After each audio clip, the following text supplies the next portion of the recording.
For 10 years, the Indy Elite Series has been considered at the top echelon of IndyCar racing on the iRacing service, with many drivers, current and former regulars, competing in the IndyCar Pro Series. SimTV has proudly covered the series from 2019 to showcase the amazing talent these drivers have to offer to thousands of people watching. Although our time together has come to an end for now, what better way to send off a series than at its most famous venue and at its most famous race?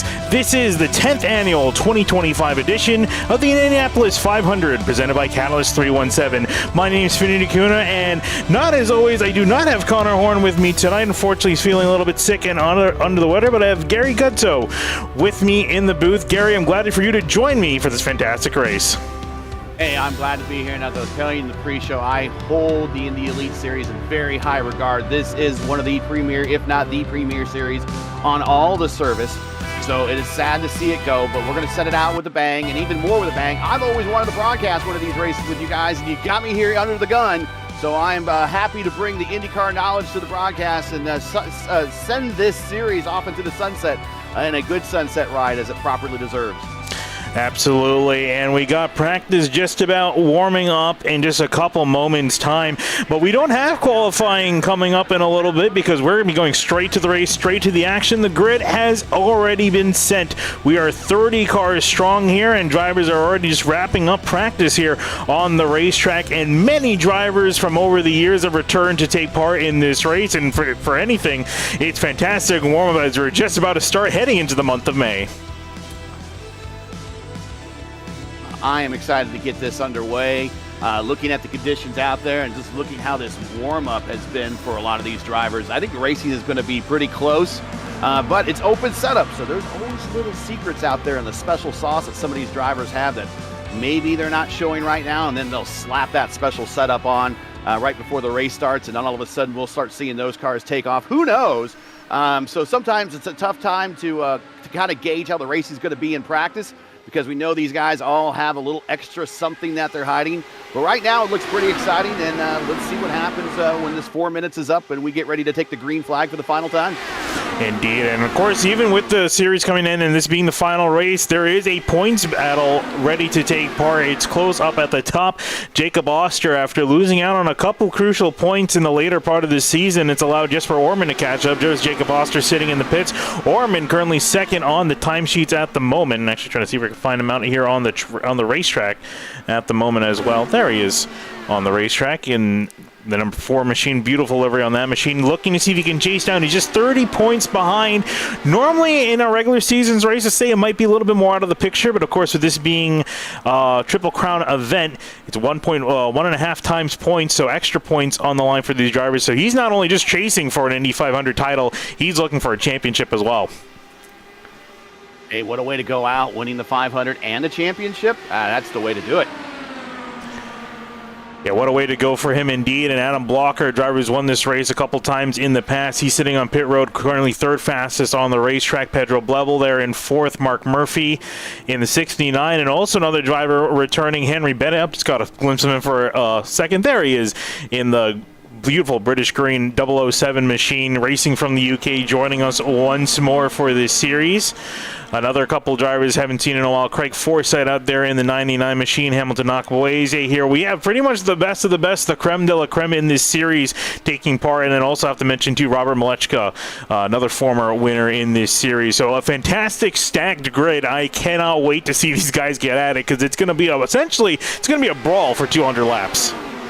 Yeah, I dare say that if this was an official race, this would probably be pretty close to a 5K strength of field, if not solid 4.8 for sure. But anytime when you go over 5K in a strength of field race for an IndyCar race on the service, you know you're really out there firing with the best of the best, as you say, the creme de la creme of the IndyCar community. And I always talk about it in my broadcast when I broadcast these races. The cream always rises to the top, and we will see those familiar names midway through this race start hoisting themselves up into the top 5 to position themselves for the win here in the final stages of a 500-mile race. And it's also exciting for me, too, because as I was doing some setting up for this race, I just realized we never covered this series on the newer version of Indianapolis. So this track that released just recently, this newer version. We had the classic version of Indianapolis for the longest time on iRacing. Whoa, it's got a massive crash on the back straight. I hope we don't see that occur during the race. But never got a chance to see these guys get out here on the current new version after a couple years of not being able to broadcast iRacing IndyCar Series action on YouTube. So finally able to get this back up on the service for everyone to watch, everyone to see. And what's also been encouraging as I've been watching these guys in practice, they've been able to follow each other pretty close, a lot closer than I've seen in the past. Yeah, and again, I'm chalking that up to what setups they got slapped on the cars for the warm-up. I've been in so many situations with many of these drivers, spotting for other drivers, where you're in warm-up and we're passing people left and right and we're hanging with the fast guys, and then once the race starts and the conditions change a little bit, those fast guys just take off in the dust and leave us. I think that they sometimes sit out here and they do exactly what Team Penske was doing in '94, sandbagging a lot. And when race time comes and the green flag goes, like I said, you will see the special sauce of their setups come to light, and they will rocket forward and take off into the distance. I don't expect a pack race, but I do expect the early stages of the race to be close until those setups that have been tweaked so finely over the years to finally power themselves forward. And as practice will come to a close here again, we are not going to be going to qualifying. We're going to be going straight to gridding and straight to the race. Checkered flag is out. Practice is over. These drivers had 2 hours of practice, but now is the real deal. Now it's time to go. 500 miles, 200 laps. As we get ready to grid for this action here coming up. Again, the series finale, the season finale, and the series finale for the Indy Elite Series. And as the drivers get to gridding, we're not going to really waste a lot of time because we have a lot of drivers to get through.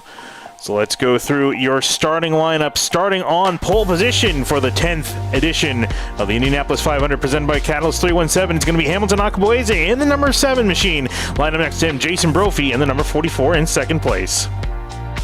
And we got the warm man Jacob Oster running on row 2, and the king of Indianapolis, Robert Molechka, on the outside. Moving on back to row number 3, it's going to be Adam Blocker, 5th place in the number 74. Next to him, Andrew Wood. He's going to line up 6th in the number 64 machine. Back on row 4, like Ike. I want to be like Ike is Andreas Ike. And watch Henry Bennett, 007. That is a license to thrill.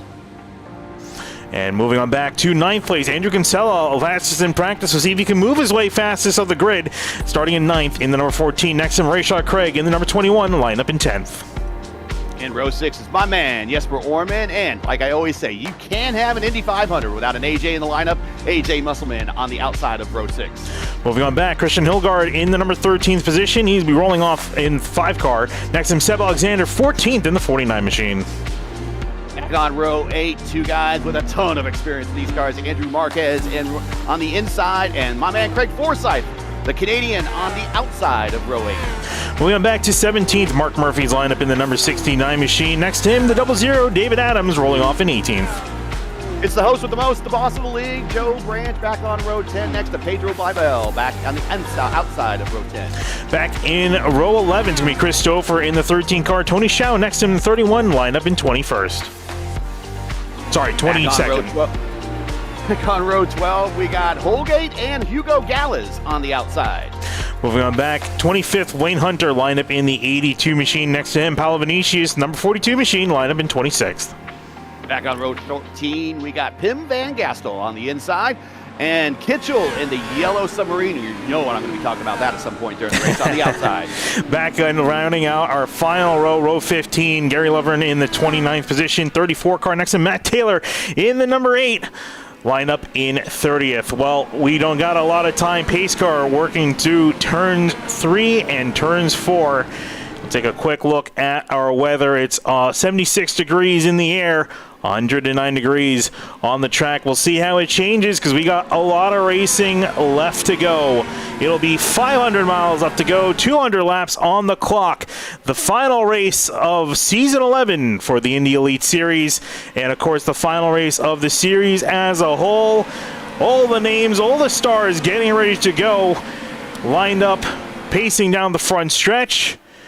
And here we go, the 10th edition of the 2025 edition of the Indianapolis 500, presented by Catalyst317, is underway. Kabaweezy, Oster, Malechka, top three, already in single file. And here we go into turn, out of turn two, off the outside, side by side for second place. It's a battle for position. To the inside will go Robert Malechka to the lead, trying to take it nearly 3 wide as Jacob Oster gets put out in second place. And to the outside goes Hamilton Akabueze. Akabueze's going to get shuffled out of here. He's going to go right to the back as all of the I-5G and the Hyperslide cars are going to get in line and start working with each other and start muscling out those fiercely forward cars. Fiercely forward cars. And here comes Brophy to the inside to get another position. Tell you, he's going to get muscled out here. And actually, will just find his way in line. I think he got one spot out of blocker, got pushed back to 5th, where he started essentially.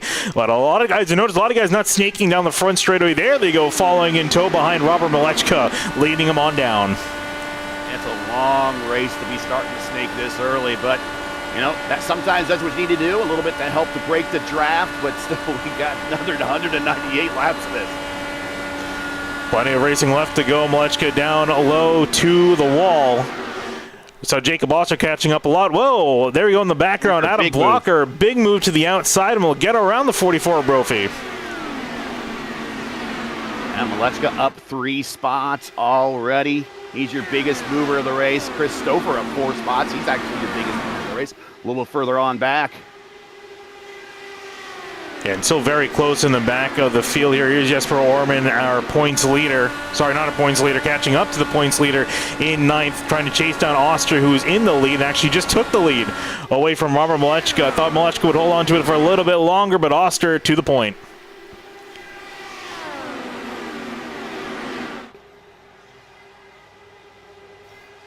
Everybody single file. Now we start getting into the whole bit of, now a blocker goes purple on that lap. I was going to say people are kind of getting into a little bit of a rhythm now. We got through the opening laps. No cautions have appeared yet. Now circle that number and put my initials there because I did jinx the field. But hopefully we'll get through the next couple laps without a caution. But now the whole bit of saving fuel. This is when the mindset shifts from racing really hard in these opening laps, picking up the easy positions, now into saving fuel and getting to that last pit stop and making it as short as possible. Side by side, a little further back, David Adams and Stouffer. David Adams trying to get around Stouffer, and he will do so, getting around Stouffer. Now in behind Craig Forsyth for position. As the leaders continue to exchange it up, they've been trading spots, Malechka and Oster. They've been playing the games, working their way forward, trying to keep that lead and keep it away from everyone else. And it looks like we actually already got a retirement early on. Mike Kitchell having some issues. Actually, doesn't look like a retirement. Or maybe a retirement. I'm not sure. It looks like he might have some damage to that car. Submarine. Oh, and he's out. That's unfortunate. That was your favorite car. It seemed like coming into tonight. So Kitchell already going to be out of it, down to 29 as we complete lap number 5. There goes Malechka again to the inside once more. Not much exchanging up near the front, but further down the order, some more exchanging for position. You see Craig Forsyth, Stouffer close for position, Adams, Mark Murphy down here in the 69 and 18th. Murphy just set the purple lap that time by a 2:20.9. These guys are very much still coming up to speed. Again, these setups, a lot more downforce dialed in on them than they qualified. They probably leaned these cars out as much as possible. So we won't see any qualification type speeds here during the race. But 2:20.9, a little bit further in the pack, that's pretty good. And we'll keep an eye out for all those fast lappers, as that means that they got their cars hooked up. Yeah, that's what you want. You have your car hooked up, dialed in, not only necessarily now, but especially on in the later part of this race. You want this car to be performing at its peak at all times, ideally. But definitely towards the end, you see Blocker. Ooh, he caught a little bit of the curbing there on the inside, sent the car a little bit up the racetrack, but no harm, no foul. Didn't touch the wall, didn't get into it. Just kind of maintaining position. And I think we're kind of entering that after the first few phases of jockeying for position. Everyone's kind of found their groove in line. And now it's just kind of settling in here. And one driver definitely always want to keep an eye on is Andreas Ike. He's the quiet one in the field always. He doesn't make a whole lot of flashy moves, a whole lot of major moves, but towards the end, always keep an eye on that 76. He usually will find his way to the front. Every time I say his name, it reminds me of the old Gatorade commercial. Michael Jordan's like Mike, I want to be like Mike. So like Ike, I want to be like Ike. And yeah, you always got to watch out for him, an old savvy veteran. And blockers should know better than catching the apron in the corners. He should know firsthand. He probably saw the damage to Kumasato car in the garage over the week at the Indy 500 Open Test this weekend at the Indianapolis, or actually not this weekend, this week at the Indianapolis Motor Speedway. Something like 95 G's that sent Sato into the wall there in turn one, and he just grabbed a little too much of the apron. Yeah, the nasty hit for him. So you look here in behind AJ Musselman, a move from Christian Hilgard to the inside. Oh, contact with the 54.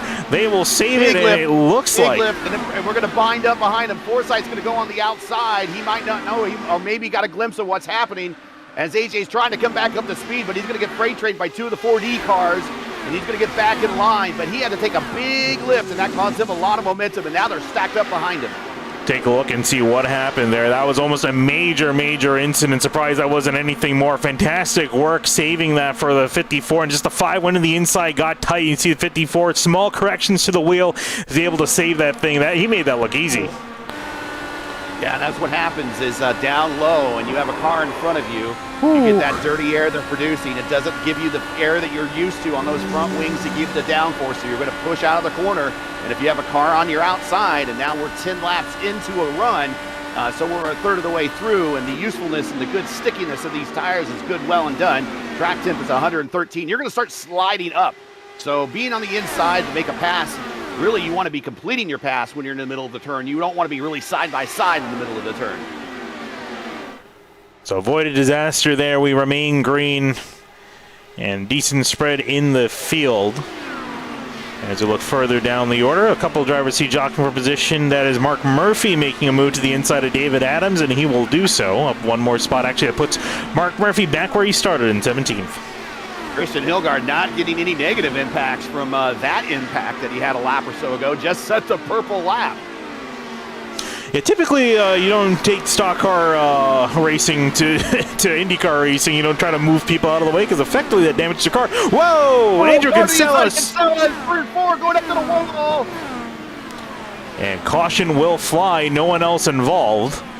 But massive damage to the front nose of that car, and I think if he only hit the front nose, I think he should be okay, but I think he might have picked up damage to the suspension. We'll take a look and see what happened to him in the first place. He pounds the wall off of turn 3. Arrow wash right up into it. That's a good solid hit. He might be able to get the nose repaired, but there's definitely damage to that car. And he slid. He might have gotten some to the left front, but that could have been a whole lot worse. But yeah, like you said, he just followed up there, caught the wash into the wall, and then Craig Forsythe did a great job slowing down for that. We'll take a couple more looks at this. Craig Forsythe's already had 2 moments that he's had to avoid catastrophe in the first 12 laps.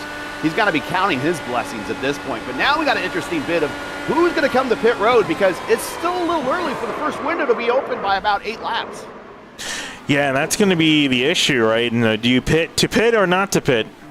That is the question these drivers are going to have to answer as they make their way through 3 and 4.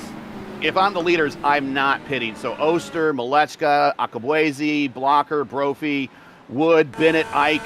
Well, let's look at this. They're going to do a pump fake here. Let's see. Are they coming? And here comes the majority of the field, it seems. Okay, so we're going to split some strategies among the super teams. Robert stays out. Everybody comes in. Oh, here comes Murphy. Murphy's going to go a little bit of track position. See a couple of drivers stay out. I count 3, 4 drivers staying out. Everyone else coming in to get 4 fresh Firestones and some fuel. So already seeing a difference in strategy. And I always like to see that drivers play. Oh, I think I just saw Blocker go through his stall a little bit. And that's another thing, too, is making sure you don't lose the race on pit road. Not everyone hit their marks cleanly, and Ike is damaged sitting on pit road. I think he's getting a Oh new nose. no! Where did he get the damage though? Is what I'm wondering. I don't remember him getting any damage.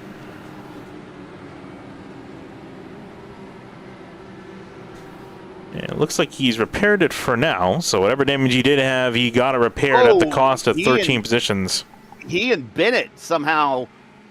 Now, you're supposed to ghost cars, and he must have made contact with Bennett right before ghosting kicked in, and he lost his front wing.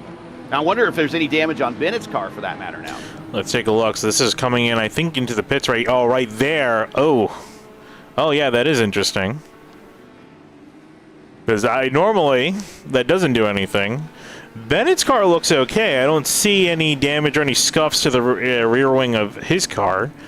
And for Ike, he'll get away with it at the cost of... He'll get that wing repaired, but unfortunately will lose out on solid track position. Gets demoted from around 7th to 20th. So he's back down the order. So he's probably not going to be too happy with that.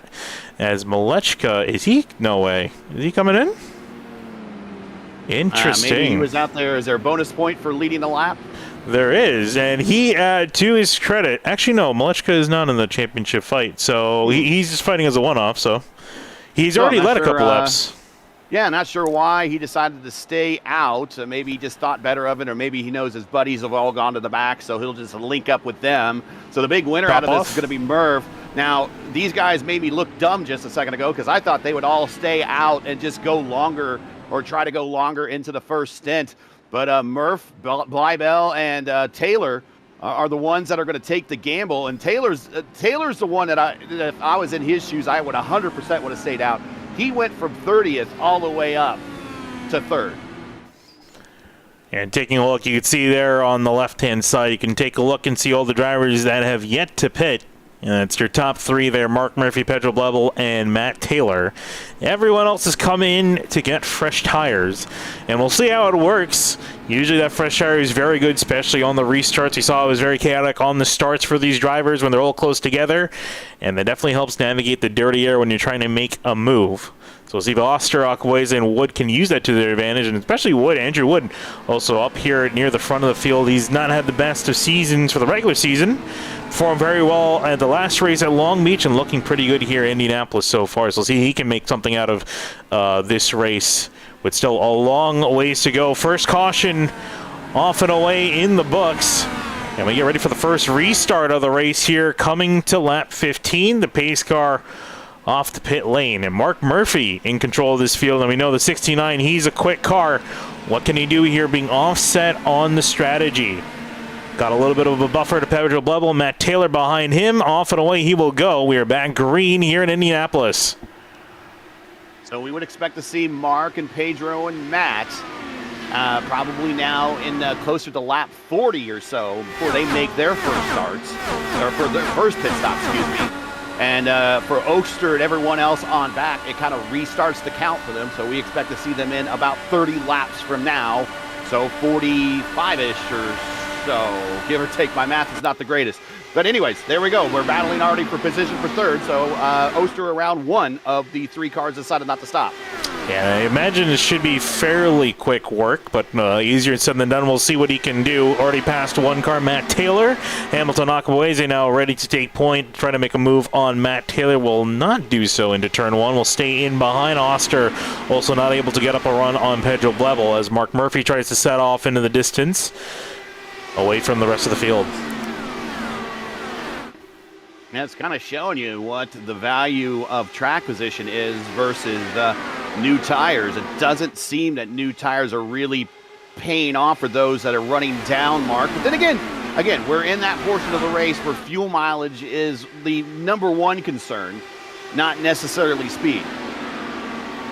Yeah, you're absolutely right. You need to treat this like an endurance race. We have a couple cautions here and there maybe, but mostly those will come, I feel, towards the start. Later on when the car count dies down a little bit and everyone gets more spread out, you'll see the cautions appear less and less, if none at all. So that fuel mileage, very important. That's why when you already got a separation in the strategy for these drivers so early on. That can definitely add up towards the end. So this could be some drivers near the front pit playing the long game here, staying out and also just getting that crucial track position, because a lot of them were buried way down the order as you see Alcabueza make a move to the inside of Taylor in turn 3. He gets in there right in the short chute, solidifies the position. Taylor now shuffled out of position. The Catalyst, Andrew Wood there running him down. Blocker back in 7th, Bennett 8th, Jesper in 9th, Brophy in 10th. Saw a battle between Craig and Stouffer for 11th and 12th about a lap or so ago. Look at Wood on the high side. So he's found the clean air, and he's going to be playing around the high side right now. But he goes down low into the short chute and crosses over and gets the position on Taylor. And then Taylor, probably just by virtue of racing, just lifts a little bit. And that's what happens. You lift a little bit, the car behind you lifts a little bit, and now Henry Bennett is looking at the inside of Blocker. Taylor did not do Blocker any favors there by shading him a little bit of the dirty air, but he holds on to the position. Yeah, we'll hold on to it now. Onto the front straightaway they go. There's Blocker getting a little bit of that speed building up to the rear wing, but not enough to really make a move. And you have to be so careful, especially when everyone's stacked up like this. We saw with Kinsella, you make a move, you go out of line. Depending on how you line up at the exit of the corner, you have to be prepared for that dirty air, or you can end up in the wall and your race done early on. It's Jesper Orman catching up, trying to make some headway. And Bleville to the lead. Wow, how about that? Mark now, he's got some laps led. He's like, okay, I got some TV time. Now I'll tuck back in line behind Pedro. Try to make this stint run a little bit longer. Also, I want to see how well I'm going to do against used tires, against people that are a little bit further back with newer tires. There might be a scenario later in the race that used tires versus new tires comes into play. We'll lead a lap here in the Indianapolis 500, and we'll drop back to second. Mark Murphy will take the lead once more. Oster seems to be content sitting in third. One driver doesn't seem that content is Adam Blocker. And I imagine he's going to want to try to get around Matt Taylor at some point. There he goes with the late dive into turn 3. Content and Adam Blocker are two words that you don't really hear together very often. So I expect to see at all times Adam Blocker attacking to the front. Yeah, there's always in many series I've done at iRacing, there's always that one driver who's never quite happy. Whoa! Saw a driver get into the wall in the background. Oh, it was Tim Holgate.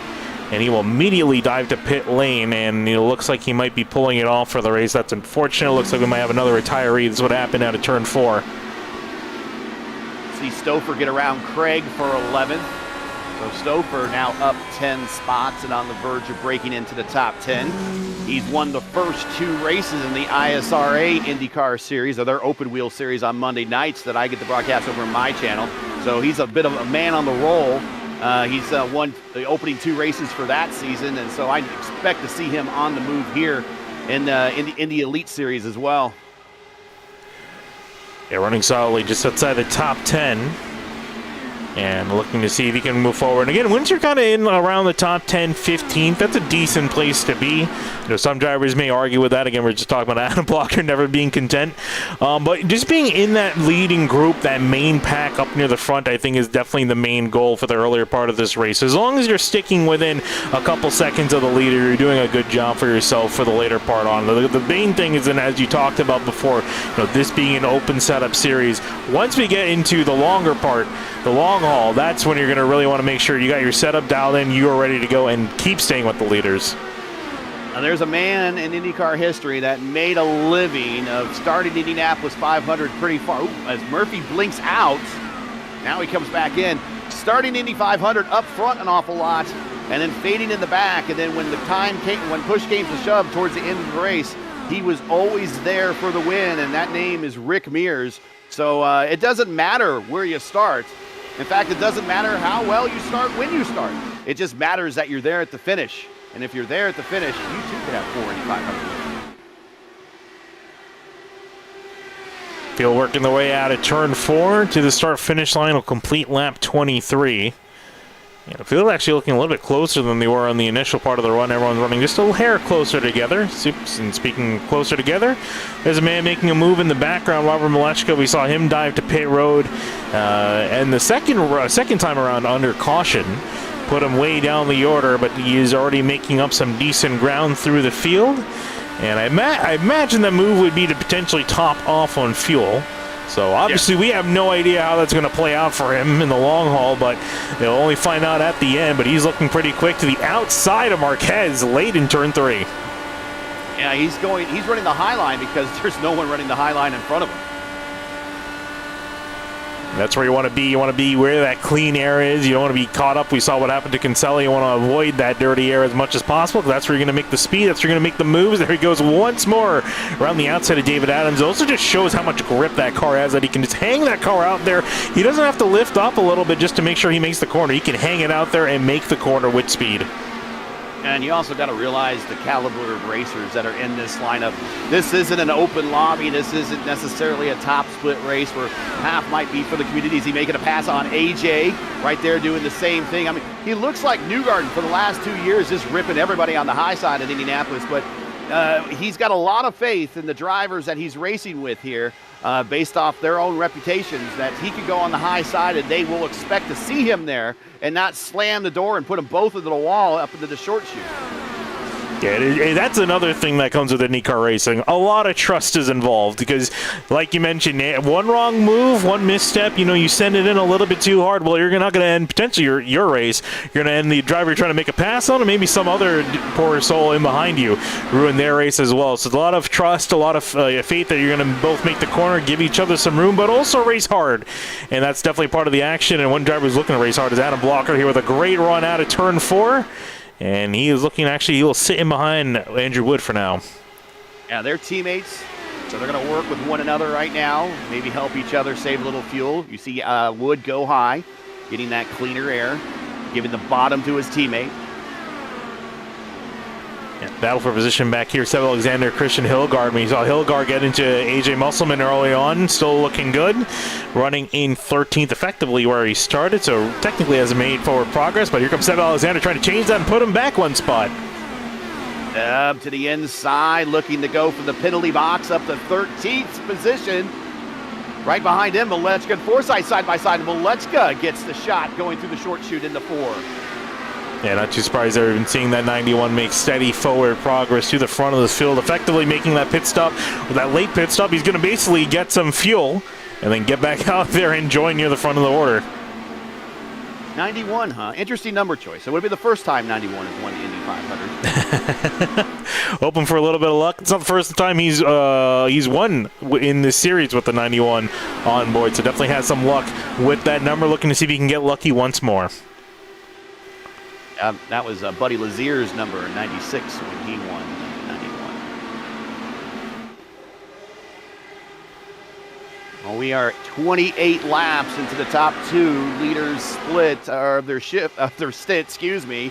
And they are coming to the point that this is where they would normally pit if we went green. We didn't have that little bit of caution there at right before lap 20. They'd be thinking about hitting pit road now. So we're going to see how much fuel they saved under caution. And I would expect to see them come to pit road anytime between lap 30 and 40, depending on how much they save.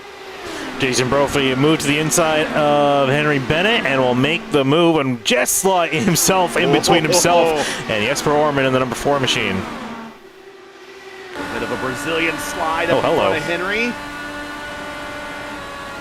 You can see how close up, and Henry Bennett actually getting off the gas will let Orman get the spot. And that little lift of momentum there, yeah, that was just enough to kind of open the door a crack. And Jesper slips the foot in. So Orman up to 9th place. Jacob Oster still sitting in 3rd. And Murphy continued to blink. Sorry, didn't cut you off. I've been noticing that on the scoring as well, that it keeps flashing in and out. And that's one thing as a driver, you're just hoping that the internet stays as much as it can, because that's the last thing you want. We always joke, for sim racers, we don't really have mechanical issues. All the cars are the same. The reliability is there. But you do have hardware and internet connectivity issues, which kind of supplement that. So Murphy just looking at his internet and hoping that it's going to last for the next 170 laps. Well, we call those in the hobby mechanicals because we're right. We don't have engines. Engines do blow an Indy car every now and then. Yes. But it's a wheel DC, it's an internet DC, something like that, and that typically will end your day. We got Malechka going to the inside of Rashad Craig, so he gets one of the two IAR cars out of the way in front of him. But with Murph blinking, it's really a disadvantage to Pedro because if Pedro, you don't know where that car is going to rematerialize. It's like Star Trek. It's like you beam out, you beam back in. Is that person going to beam back in directly on top of me? And I don't want that because then all of a sudden when the iRacing coding kicks in, that's a collision and that's a crash. So you don't want that. So when someone starts blinking in front of you, it's actually an unfair advantage. But I'm sure Mark is doing all he can to make sure to tell all the kids around home and in the neighborhood to stop streaming Disney. I had that same reaction telling my family members to stop streaming something. Thankfully, my internet's significantly more stable now. But when I had to run off a Wi-Fi router, that was definitely a concern for league racing. We looked in the back, Andrew Blocker making a late move on Andrew Wood, who got a little bit tight in turn 3 and lost momentum. Blocker made an immediate move around the 64, so he's back in the top 5. And Wood back to 6, and Matt Taylor, I gotta say, impressed with an 8. He's holding his own up here, despite not having the best of tires. But like you mentioned before, they don't seem to be as big of a concern, as big as what we may have thought. Holding his own here in 7th place, is in behind him. Brophy versus Orman. Now there's some two big swingers right there, and to the inside, Brophy's not giving him much room, so he's gonna have to reset on that pass right behind him. We got Blocker and Malechka. Malechka now up inside the top 10. But Taylor, not the greatest restart on this stint right here. He's going to have to come to pit road here relatively soon. But he got freight trained early on. But once he got back in line and got his momentum, got his rhythm, got going. Here's a pass for position with Malechka. And you see Brophy helping out Malechka. Wow, he darted that car so hard out of turn 2. I thought he was going to spin to the inside. He made a massive move to get a run on the 4. And that car just looks like you can put it anywhere, and it's going to have the speed and momentum. So that car, you talk about cars being dialed in, that 91, absolutely dialed in at the moment. So up to 8th place, looking to make that up to 7th, as he's all over the rear wing of Jason Brophy. As I was saying about, I agree with your stance on Matt. Matt, that fell back early. Probably could have got frazzled back there. Whoa, he slams the door. He saw him coming on the high side. He's like, no, you're going to work for it. He goes down low, and another position for Malechka going into 3, move Malechka up to 6. But Taylor doing a fine job. Oh, he's going to check a look on the high side now. Brophy sends it. Yeah, Brophy saw the door open up, lost some momentum, took advantage, and there goes Taylor. Jesper tried to do the same thing, and Taylor's like, nope. And here come your leaders to pit road, Pedro and Mark on pit road at lap 35. So just about when I expected them to come in, they did come in. So we're going to see where they pop out after they make their stops in relation to all these other cars on the track. Interesting, the strategy already at play here as they look at Hamilton Akaboeze up in front, and then back goes Jacob Oster to the inside. Mark Murphy speeding on pit road. Oh, no. And we always thought, we were talking about it before, you can win and lose a race on pit road. And for Mark Murphy, looks like it might be that. He's going to have to suffer. I mean, there's still a long way to go in this race, but this is not where you want to be. It's not a position you want to be in. We'll see if he can bounce back from that. He is, I think, no, is he going to get off and away, or is he going to be calling it a race? Still see him in the cockpit. Nope. He's still got, now he's reached his 40-second hold, so he'll be taking off here momentarily. I forgot it's 40 seconds. I forgot it really is nasty. There we go. Finally off and away for him. So he'll be 1 lap down. But Pedro, meanwhile, got on and off pit road. Yes. He's going to be at the tail end of the lead lap. So we'll see how this now. He probably wishes he had a friend in Mark. They could have helped each other. Now he's going to have to do this all by himself, and that's an even taller task. But as for Mark, there has been, and I think, well, Mark's still blinking in and out. There has been precedent in IndyCar history with drivers coming from multiple laps down to win the race. Matt Taylor also now on pit road.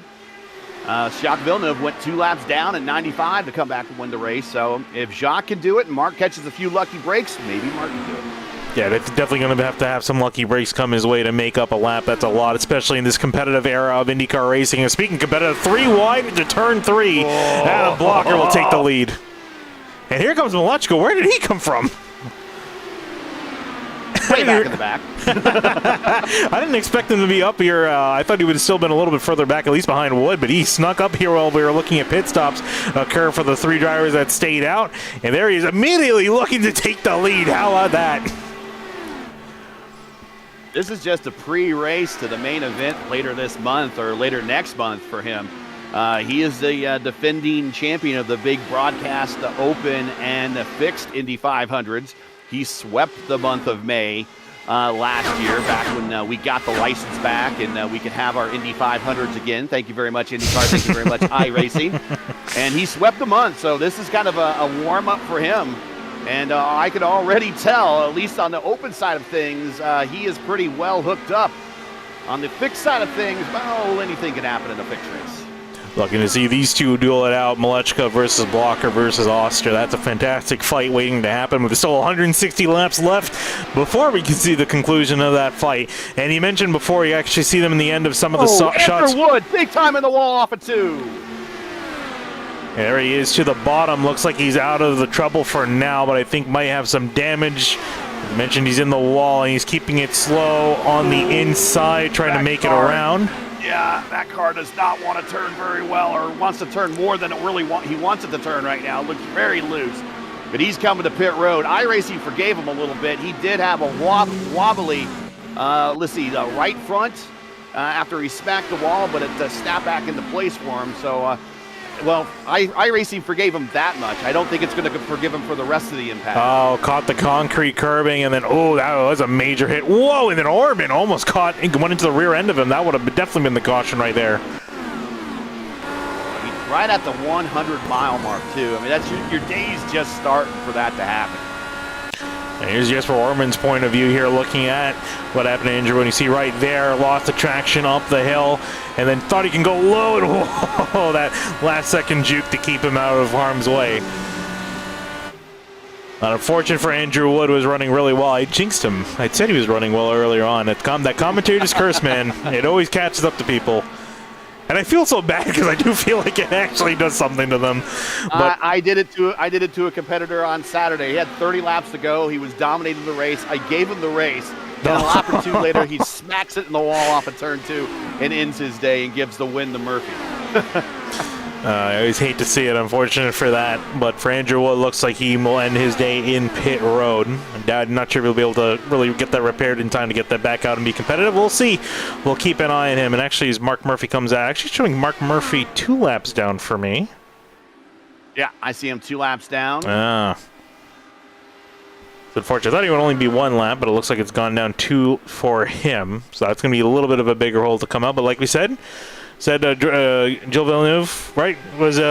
Jack Villeneuve was able to get out of that hole 2 laps down. We'll see if he can manage to make a miracle out of it. Still a long ways to go in this race. Many things can happen, but up in front, as we get close to green flag pit stops for the rest of the leaders here, Malechko and Blocker separating from the rest of the field.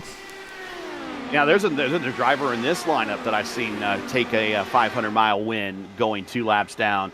That's Jason Brophy in the other elite named series that I broadcast at the Pocono 500. He went 2 laps down there and came back to win that race. So it is completely possible if the cards in the situation present themselves in the proper order, in the proper way.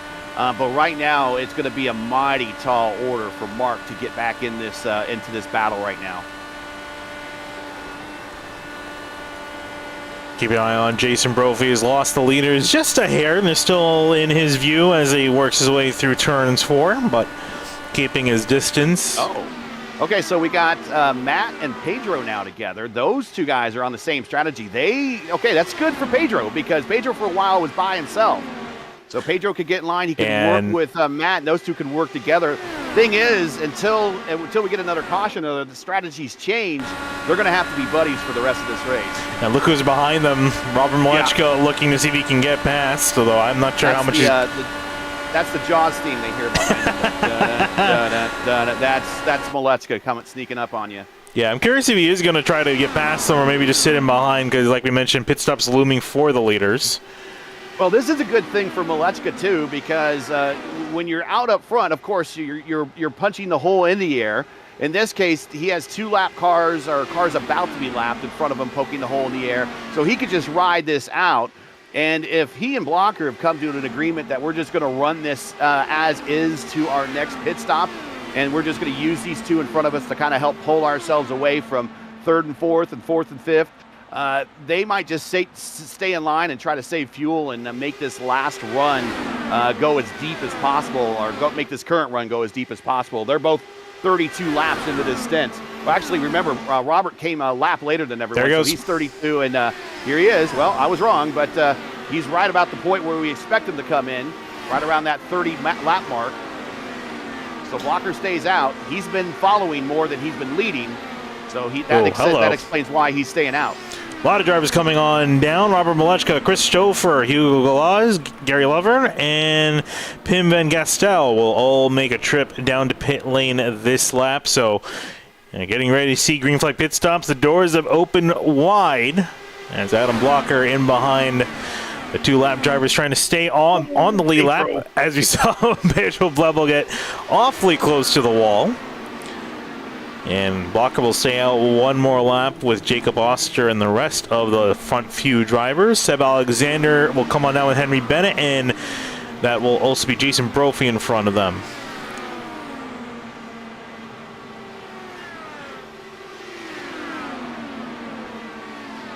Yeah, I don't know how hard Blocker's going to push here to pass if they're not slowing him down.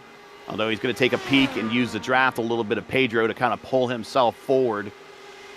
Especially if he's going to pit soon. He'll just be ducking out of line, and these 2 guys will get their lap back. So we'll split Matt Taylor and Blebel, and then we'll come down to pit lane. There he goes. There comes Jacob Oster. Orman coming as well. Rashad Craig in behind as well, and all stacking up here, and also keeping an eye to see if anyone's being naughty and speeding down pit lane. Last thing you want to do, ask Mark Murphy.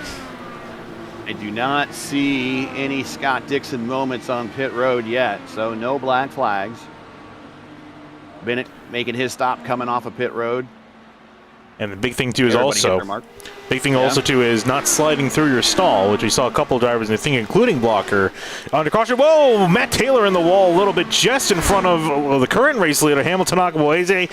He avoided disaster and will come in after his heart rate's probably pounding at 120 beats per minute after he narrowly avoided disaster. This is probably a good time to come in and calm down just a little bit. Like, okay. Now find your marks, find your pit crew. Now he's all the way down at the end, so he has an agonizingly 60 miles per hour pit road speed limit all the way down to the bitter end. The good thing for him, though, is he doesn't really have to worry about once he gets into the stall, he can disengage the button. And he's pretty much, he can just hammer it out of the pits without breaking the pit road speed limit, because right there at the green cone is the end of the zone for him. Yeah, they were the last Andrew few Wood coming drivers. Back out, repairs done. Oh, nice for him to come back out. He's going to be 8 laps down, but I see him back in the action, not giving up, back in 27. With Hamilton Akabueze and company coming on in, that's going to complete the pit stop cycle. And here is Hamilton. He's going to pop out right in front of Blocker. I think Blocker's got the run here and the momentum heading off on the back straightaway. Before they even get to turn 3, we'll get to the inside of Akabueze as Wood actually dive down to the access road and keep the leaders, keep away from the leaders. So Akabueze will cycle out to 3rd, then Oster 4th, Orman 5th. And how about this, our championship fight right in behind one another, Oster and Orman. Yeah, to finish first you must finish, and we're at 50 laps into this thing. Our quarter of the way done. Championship battle still yet to be decided. You got to get to the end in order to get that big cup. Yeah, the thing too also is that Orman's going to need to finish a couple positions ahead of Oster as well. So he has to consider that, but obviously you definitely want to make sure you finish ahead of Oster, otherwise he'll have no shot of getting that done. But riding in behind him at the moment is in a great spot. If nothing else, if he doesn't win his championship, he's definitely in a solid spot to win the race. And I'm sure that might be, honestly, probably more bigger in his mind.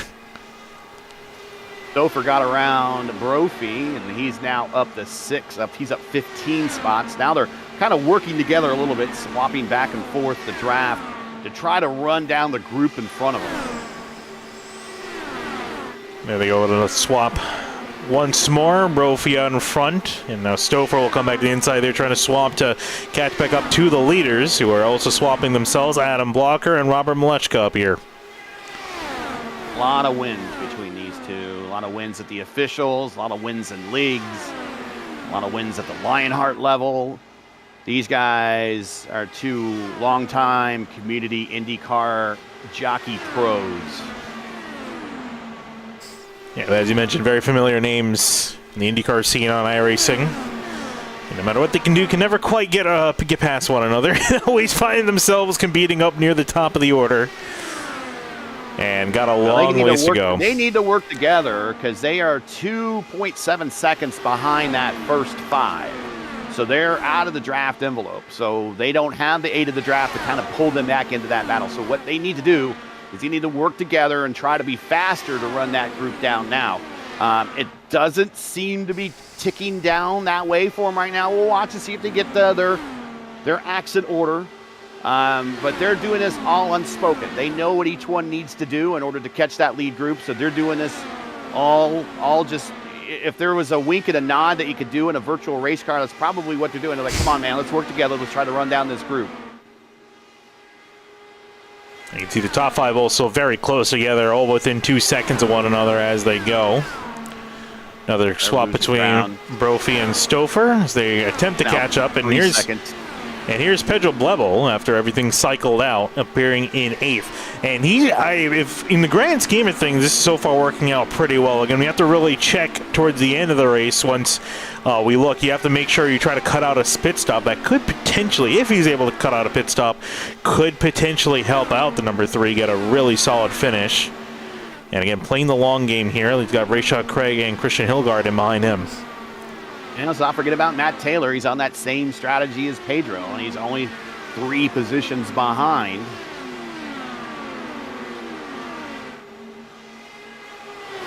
Close up in the order as we head more into now. I think really once you head past those first set of green flag pit stops, then you kind of have everyone calm down a little bit less action on the track, as now really everyone's starting to settle in for more of the longer haul. You're still trying to work up, still trying to get positions where you can, but now it's just a matter you start to tick off the laps.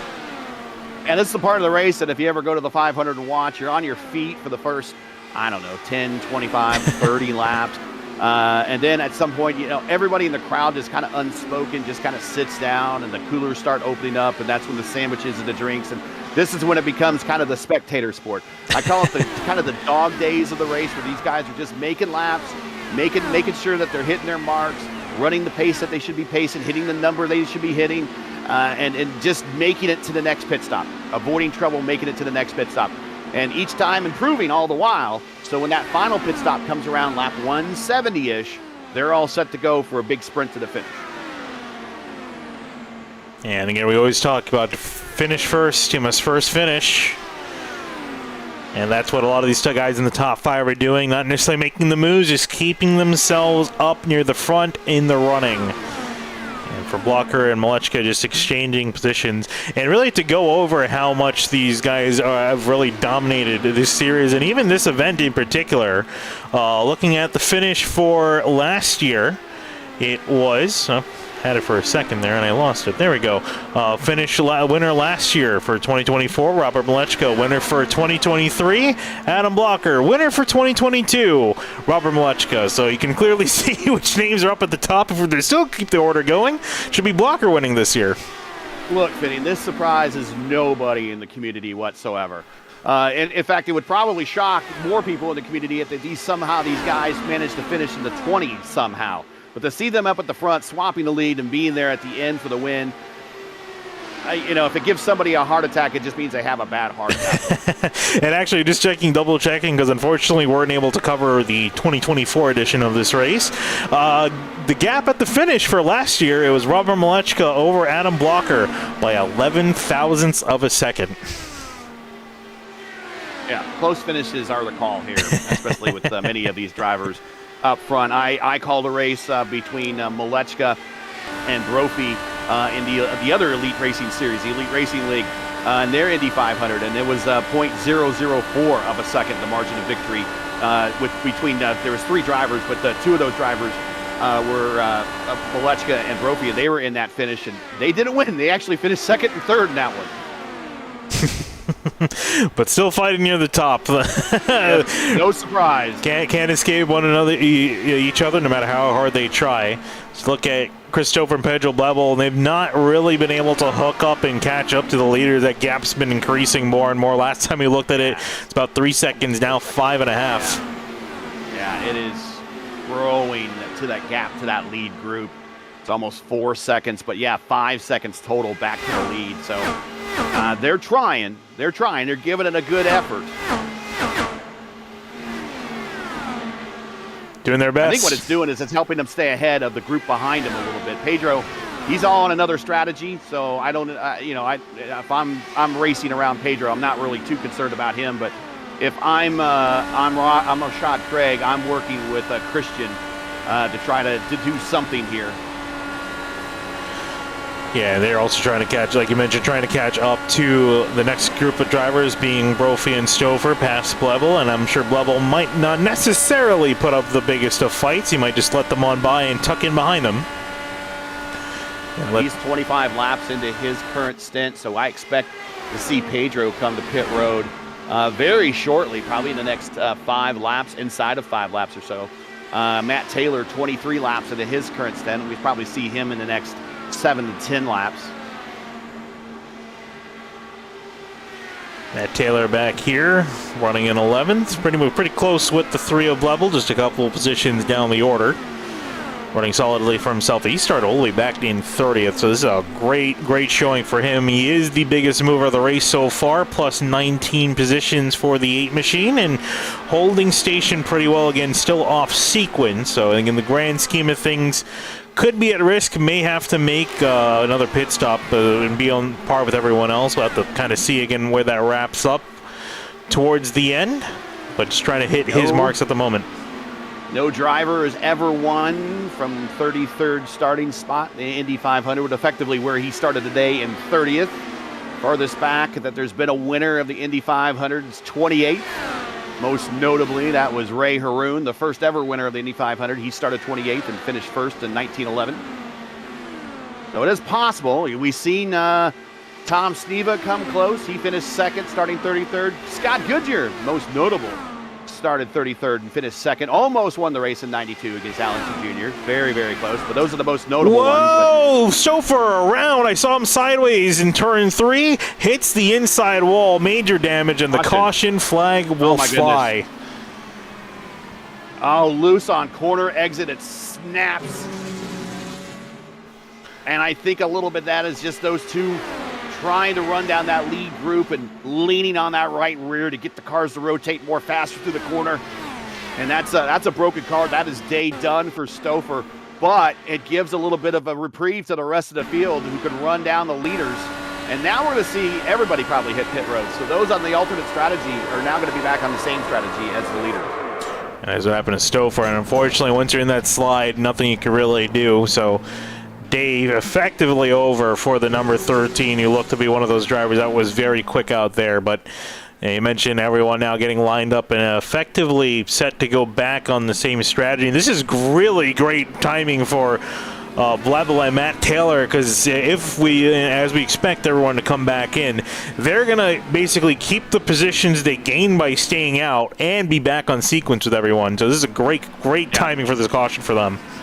This is what we call net gain positive right here. And the other thing is it's doing it at 64, and typically these cars are about 30 laps for a stint. So they would be pitting if there was no caution in that first stint at 30, 60, 90, and then 120. We got a couple guys staying out. But this actually mathematically lines a lot of these drivers up to more of a traditional strategy and stint length for the Indianapolis 500 in these cars. So the next stop for them is going to be right on the cusp of the halfway point. Drivers going into the stalls. Getting fresh Firestones. Ooh, I saw Alcahuese through, and Brophy very much overshot his stall, so he's going to drop down a couple positions. But Jack Strop off and away goes Blocker, then Oster, Orman, then Alcahuese, and Brophy will lose quite a few spots, be put back in 10th. And Matt Taylor going to be a happy man. Taylor and Blubble going to be happy men. Here will keep 8th and 9th. Yeah, an even bigger gain for Taylor. But Craig Forsyth stays out. Now, he pitted last on lap 46. He's 19 laps into his stint, so he's hoping possibly for a quick caution here, but he gets a lot of track position. He's now up 15 in the race, and the car in front of him is Andrew Wood. He will get the wave around momentarily, but that will only bring him 8 laps down versus the 9 what he's been running for most of this race since he smacked the wall off of 2.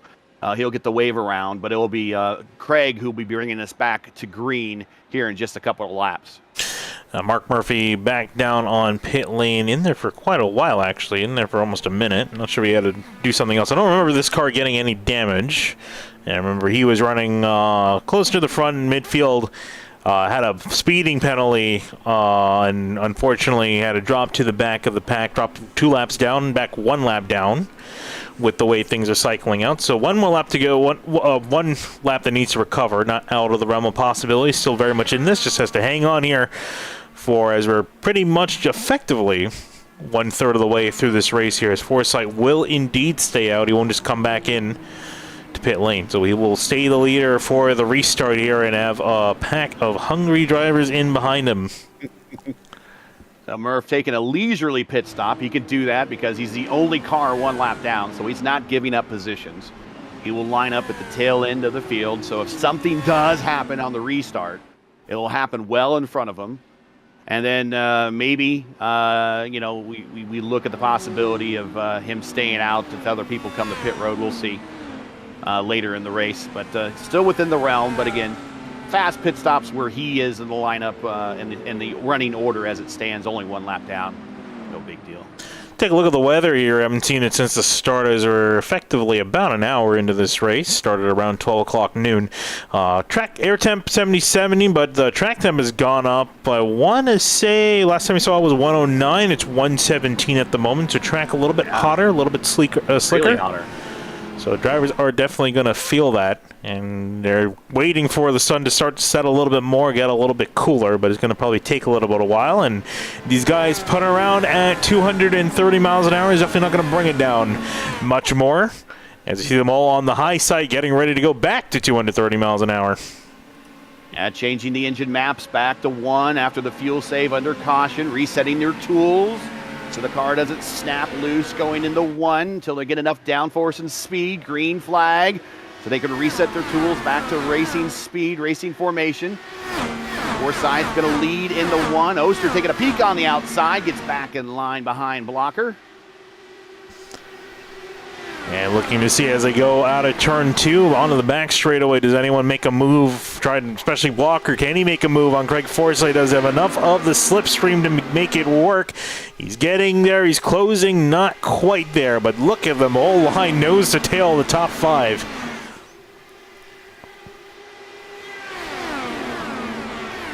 Of course, Forsyth, livery very reminiscent to Greg Moore. One of the all-time IndyCar greats, never raced at the Indianapolis 500, but recently had his 50th. If he was still alive, he would have. Oh, here's a pass on the outside for Jesper Orman. But if he was still alive, unfortunately, he perished in a crash in '99 at the early stages of the U.S. 500 there at Fontana, I think it was at the time. He would have been 50 years old this year. Wow. And let me tell you something else, though. If there's some old folks out there like me, Danny Sullivan, and this is the 40th anniversary of his spin and win this year. That dude's 75 years old. Can you believe that? How time flies. Fantastic tribute livery for Forsyth, who will continue to be in the lead. Looking here, Oster and Alcahuese nose to tail. But Blocker has not been able to get around the 99 at the moment. And then does that raise the question, does he want to get around Forsyth? We talked about it earlier. The driver up in front, they're punching the hole through the air. There's some advantage of being that driver in second place. You get a safe fuel and have the leader kind of carry you along. Well, and I don't have to race the guy if I'm going to pass him for free on pit road here in about 7 to 10 laps. Make him do the hard work and pick up the reward, so Blocker's staying in behind. Do I race harder or do I race smarter? And also in front of him is a teammate of his. Blocker's teammate and I don't expect him to be playing any team funny business with Wood, but Wood is up there. Yeah, Wood is up here ready to go. I actually thought he would have been closer to the rest of the field on the restart. Surprised to see him this far back down the order. And he's about to get lapped once more as Forsythe and company are coming up. I think what Wood might have done is after he got the wave around, he came to pit road. Oh, yeah, he did. You're right. I see he pit 2 laps ago, so that makes sense. Trying to see if he can stay on sequence, as close as he can to stay on sequence, making up a lap here and there. As Forsythe and company catch up to him. A lot quieter through the rest of the field. We're seeing a lot less moves for position. I think for the most part, everyone's more or less contented where they're running. I would say the exception of that would be Andreas Ike. Remember, we saw him early on. He got that penalty. Well, he not beating a penalty. Made contact with the rear wing of Henry Bennett. Didn't go through him. And now stuck down the order. Never quite made it up. He restarted, I think, around P20. He's only really up to 15th. He was running 7th at the time. But as I say that, looking to make a move on the inside of Tony Schowen. It's effectively a penalty. I mean, you're right. He did nothing wrong to get that penalty. So trying to make up from it. Hasn't fully recovered. So back in 15th, he will stay. I think Wood lifted on the main straight to let all the leaders by. So very gentlemanly of him. Yeah, he's trying to stay out of the way as much as he can while still running around here. He's had a long day. He raced in the Classic IndyCar Series at San Paulo at Interlagos this morning. He finished 5th there, so he's had a long day already on the sim. So yeah, they 500 run miles to end your day. They run almost full distance races in that series, don't they? Yes. Yeah. And it's open setup. Yeah, so that's a lot of racing for one day. Props to him. I'm amazed at how some of these guys are able to do it.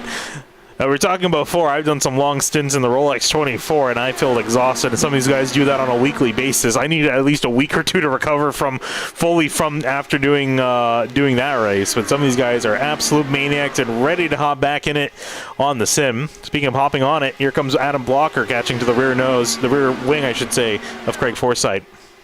Yeah, some of these guys here in a couple weeks, May 9th, 10th, and 11th, actually, May 9th, 10th, 8th, 9th, 10th, and 11th, I think actually what it is, will be the fixed Indy 500 coming up. And a lot of these guys will race in every single time slot. So there's 4 time slots, and they will race in every single one. So some of these guys will be racing 2,000 miles in about a 2 or 3 day period at the Indianapolis Motor Speedway in a couple weeks. And they will sit there and they will like it because that's what they do. There's Jesper Orman racing Blocker. That's something that Blocker wouldn't necessarily like, but it looks like he's letting Orman on by, saying, you have a crack at it. I'm going to run here in 3rd. So Orman up to 2nd. Very much what it looked like, where he positioned his car. Very much looked like he said, just go right on by. Pulls and I don't follow NASCAR anymore, but I do remember Mark Martin did that an awful lot early in the race. When someone's faster than him, he just kind of wave him on by, and at the end of the race, he was always there winning them. Well, if that's, that may be something that happened. Maybe Blocker says, your pace is a little bit better than mine right now. Just go right ahead. And there's definitely a point to be, strategically works out. Why waste your car, the resource you have with your tires, waste some fuel trying to fight the guy when eventually he's going to most likely get past you. Might as well save your stuff for later on, let them go. I definitely race by that strategy. Don't necessarily win a lot, but I do race by that strategy quite a bit, as we got Orman up now in 2nd on the point, and I think he's also going to be content with just riding him behind Craig Forsythe, who is coming up to the end of his stint. We'll take a look at it here. I can pull up the stint right numbers on the side. Mark. Yeah, so right at the 30 mark, everyone else can see pretty much on the same strategy, coming in under that previous caution. So he's going to be coming in fairly soon. Yeah, once again, comes down to racing harder or racing smarter. Am I going to use up all of my tires very early on in the stint to run down a guy that I know is going to pit any time in the next 5 laps? No. Why did I tuck? And that's another reason why maybe Blocker tucked back in line, is once once Forsyth leaves, there's no one there to break the hole in the wind for Blocker anymore. So he goes back and he gets behind Orman, who's going to stay out when Forsyth comes to pit road. Now he's back there saving fuel. So it might turn into a net gain. It looks like a net loss, but it might turn into a net gain for Blocker because he's saving fuel right now. Taking a look back at 6th place, Christian Hilgard's had an eventful running. Slowly moving that number 5 machine up to the front. Saw him get in touch with Musselman early on, but a bit of a scare for the both of them, but both of the cars were okay and ready to go. So Hilgard's run this pretty well in behind a Hamilton Akabueze. So this might be a car we might have to keep circle and keep an eye on. Yeah, and he has his teammate right in front of him, so that's going to always be helpful. But it's a Christian Hilgard. Don't call me Hildegard, because people with Hildegard have bad reputations at Indianapolis. Or I was going to say bad reputations, just bad luck at Indianapolis Motor Speedway. Forsyth on pit road. So he will surrender the lead. Orman back in the lead and on point. And this will be an interesting time to talk about, with him leading this race again, going to bring out the championship again. 30 points in behind Jacob Oster. So for him to make that up, if he were to win with 1.5 times points, Oster would have to finish 6th or worse and excluding any of the bonus points, which I don't think should necessarily come into play with the amount of points. So Orman would have to finish 6th or worse. So basically, if Oster finishes 5th or better, wins the championship. 6th or worse, as long as Orman's up and to the point, he can take it from him. Imagine that, taking the championship away and also getting the 500 in one fell swoop. That would be a big day for Orman. Tony George, back when he started the Indy Racing League, that's what he wanted. He wanted the season to end at Indianapolis Motor Speedway. Problem is, that's in May. Yeah. A lot of your companies, they have what they call fiscal calendars that start from January to January, and that doesn't really work for all those sponsors. So that only lasted, I don't think it lasted only one season. So the very first Indy Racing League season was only 3 races, and it was won by Scott Sharp and Buzz Calkins. They tied, and they were co-champions. And then the next season, when you actually look it up in the record book, it's called the 96-97 Indy Racing League season. So they spread it over 2 full years. But it was the reason they did that is that the sponsors are like, hey, look, man, if you want my money, you got to do it during my fiscal year. Yeah, we saw that try to be recovered with the WEC. They were trying to bring that back with resetting their calendar. It only lasted a few years until the major world event of 2020 happened and reset the calendar for most racing leagues across the world. So they're back on the regular one-year calendar, and I imagine it's for similar reasons as to what you mentioned. Next group 3, Oster, Akabueze, and Christian. They are very slowly getting a lot closer to Blocker here. And effectively, they're right here. They caught back up pretty quickly. Blocker not making any moves on Orman. They're not even exchanging positions, but we've seen a lot of the leaders do a little leapfrog to keep that car up in front, keep the momentum going. But they've kind of stayed nose to tail, and that's allowed everyone to catch back up. And there's a move. Hamilton Akabueze been quiet for so long, caught Oster probably sleeping up to 3rd. Yeah, Hamilton doesn't care about Oster in his point race. He wants to win the darn race, right?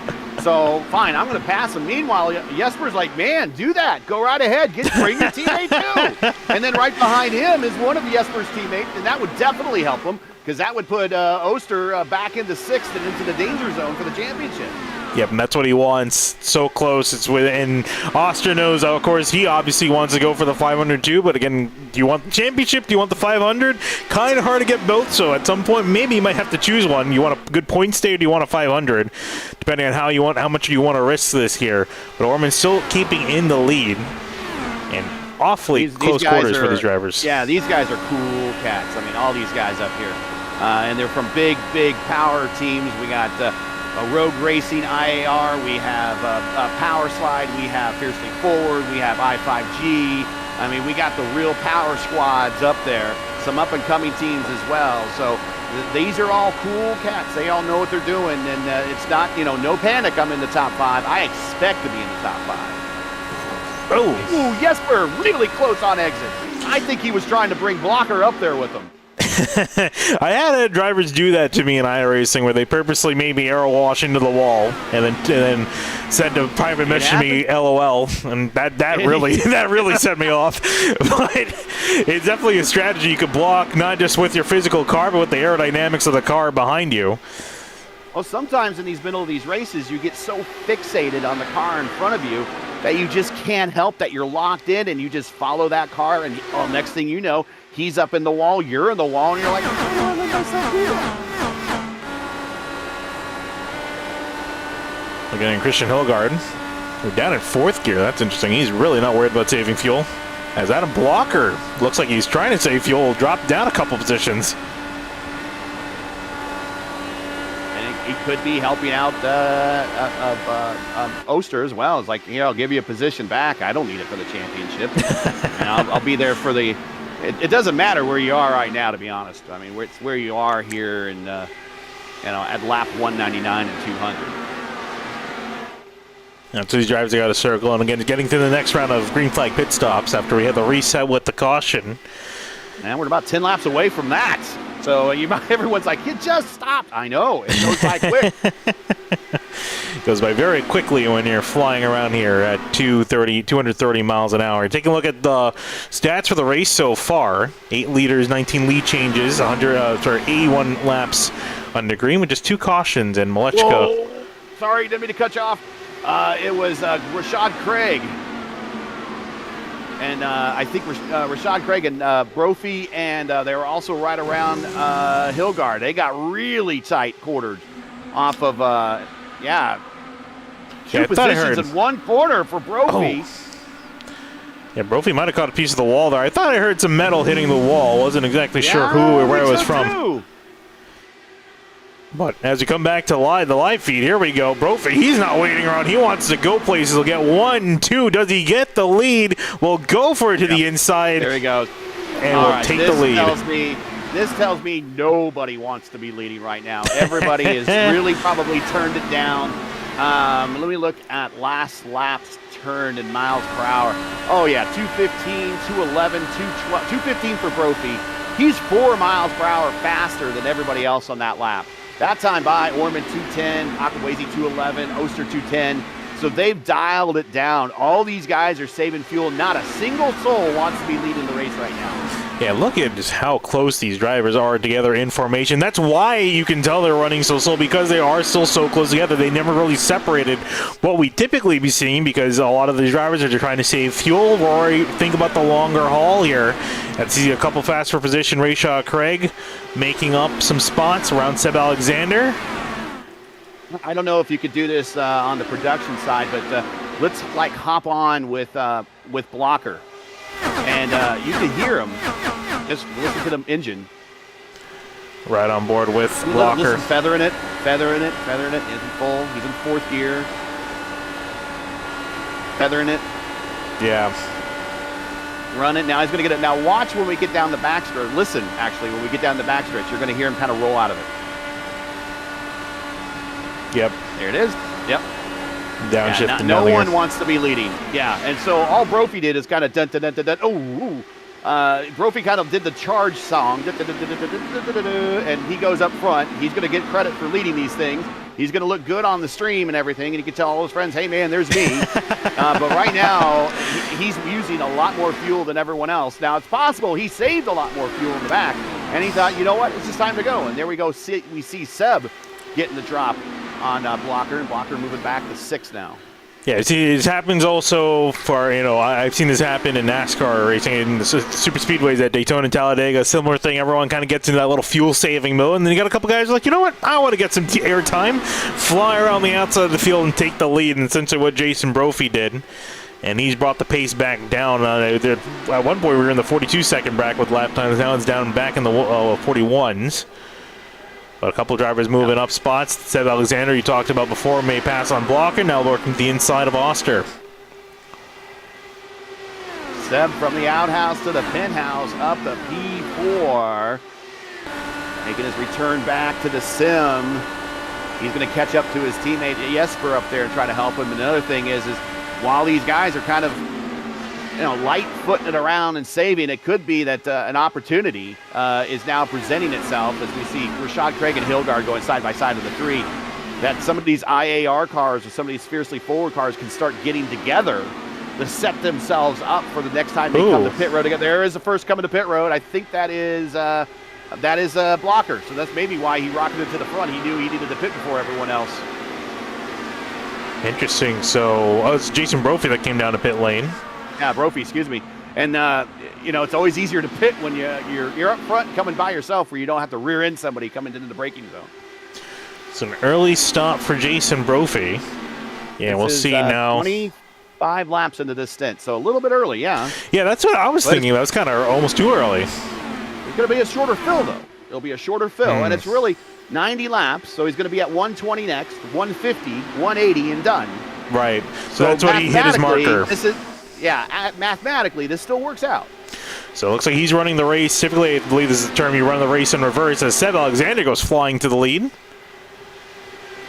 So a couple of these drivers, once they hit the number, are going to be hitting down to pit lane. And like you mentioned, there is an advantage to be coming down to a clean pit lane. Just get in, get out. But if you can come with a teammate and you come out on a lonely racetrack, you guys can help each other. And that might help with an overcut. And Brophy is out by himself at the moment. Just for a picture, there is Seb Alexander working his way through turns 3 and out through turn 4. Who else makes a turn down pit road this time? Nobody. Yeah, so Brophy on his lonesome by that strategy. Came in about, I want to say, almost 5 laps earlier. The wall off of 4, and I think that was Andrew Wood. Oh, not again, unfortunate. And back in the pits once more. And was hoping to at least see maybe if he could finish this thing under his own power, but unfortunately, I think just got some dirty air and went up the track, it looks like. Oh, no, caught the apron and went up the track. And a bit of a tap there. Run a demolition company or remodeling company, sponsor this guy because he definitely likes to knock down walls today. Yeah, unfortunately for Andrew Wood. See him back down in pits. We'll see if he can get back out on the racetrack, but here's Robert Malechka. And am I mistaken? Did we catch why Malechka is back down the order again? Car in the grass in the infield.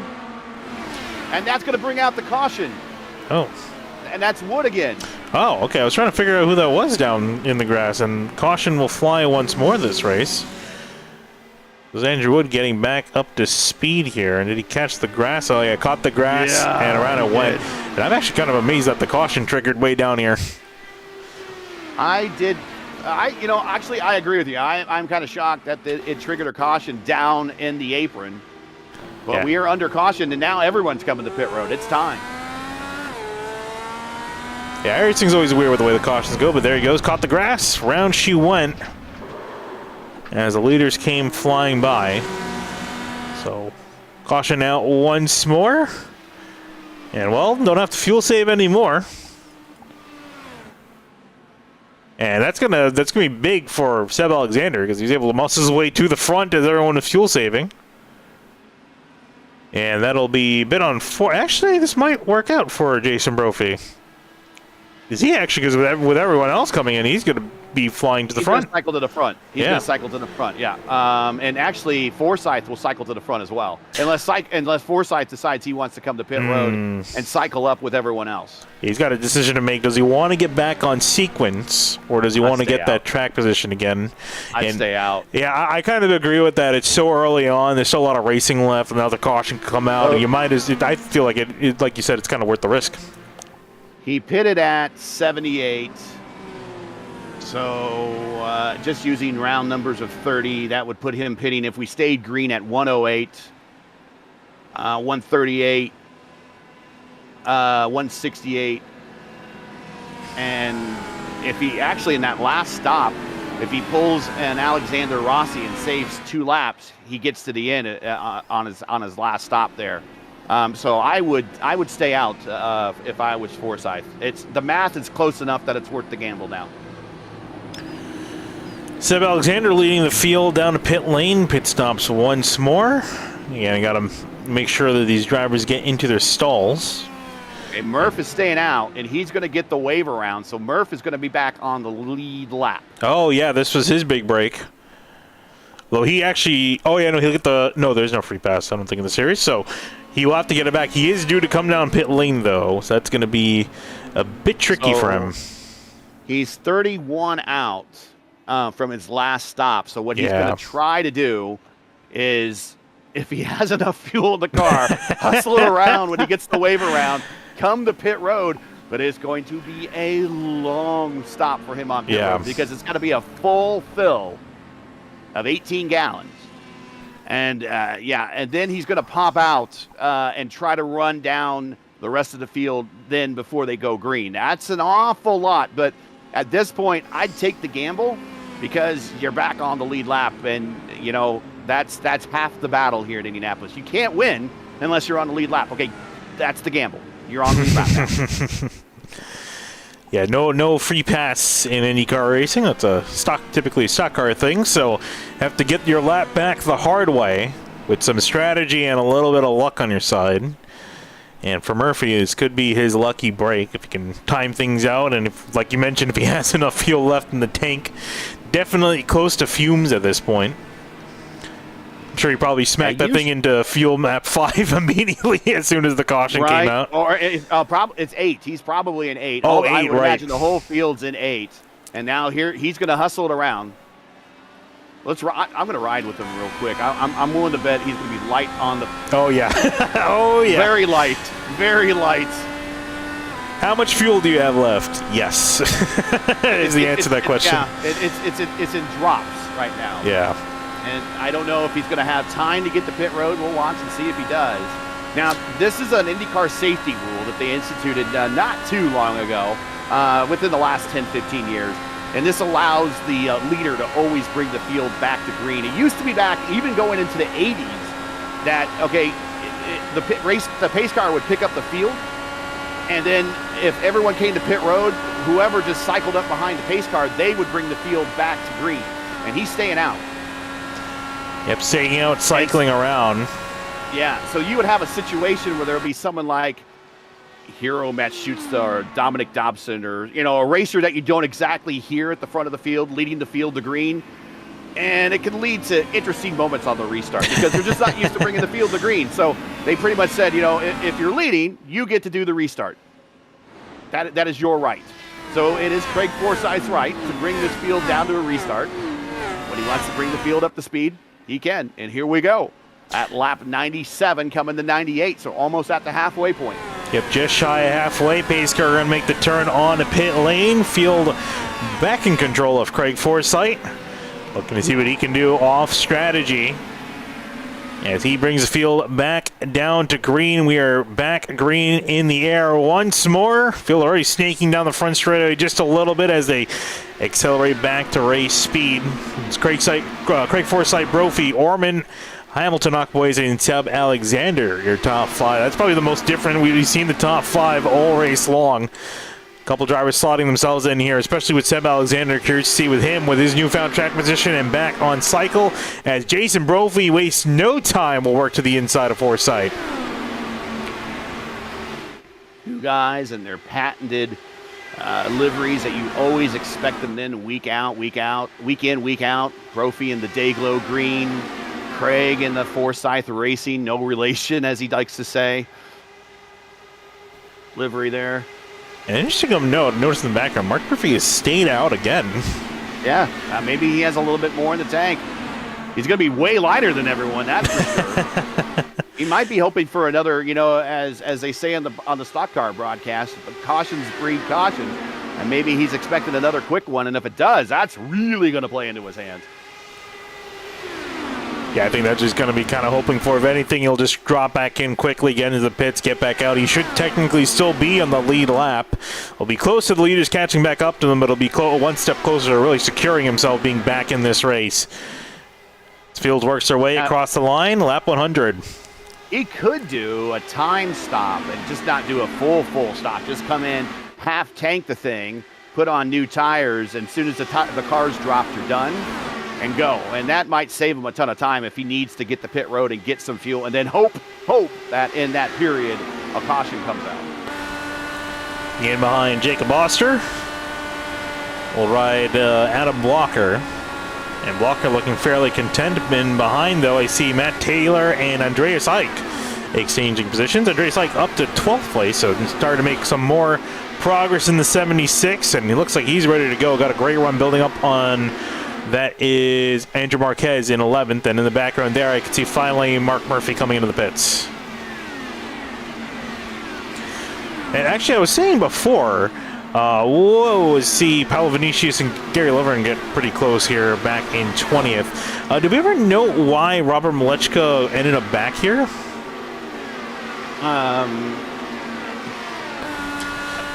Attempt the worst, the first challenge again? I don't know. I know these guys in Power Slide and I5G have awesome setups, and they know that they could go to the front to the back pretty easily. And again, these guys, I would not be surprised if this is kind of an open test for them to in preparation for the big fixed and open Indy 500s coming up in a couple of weeks.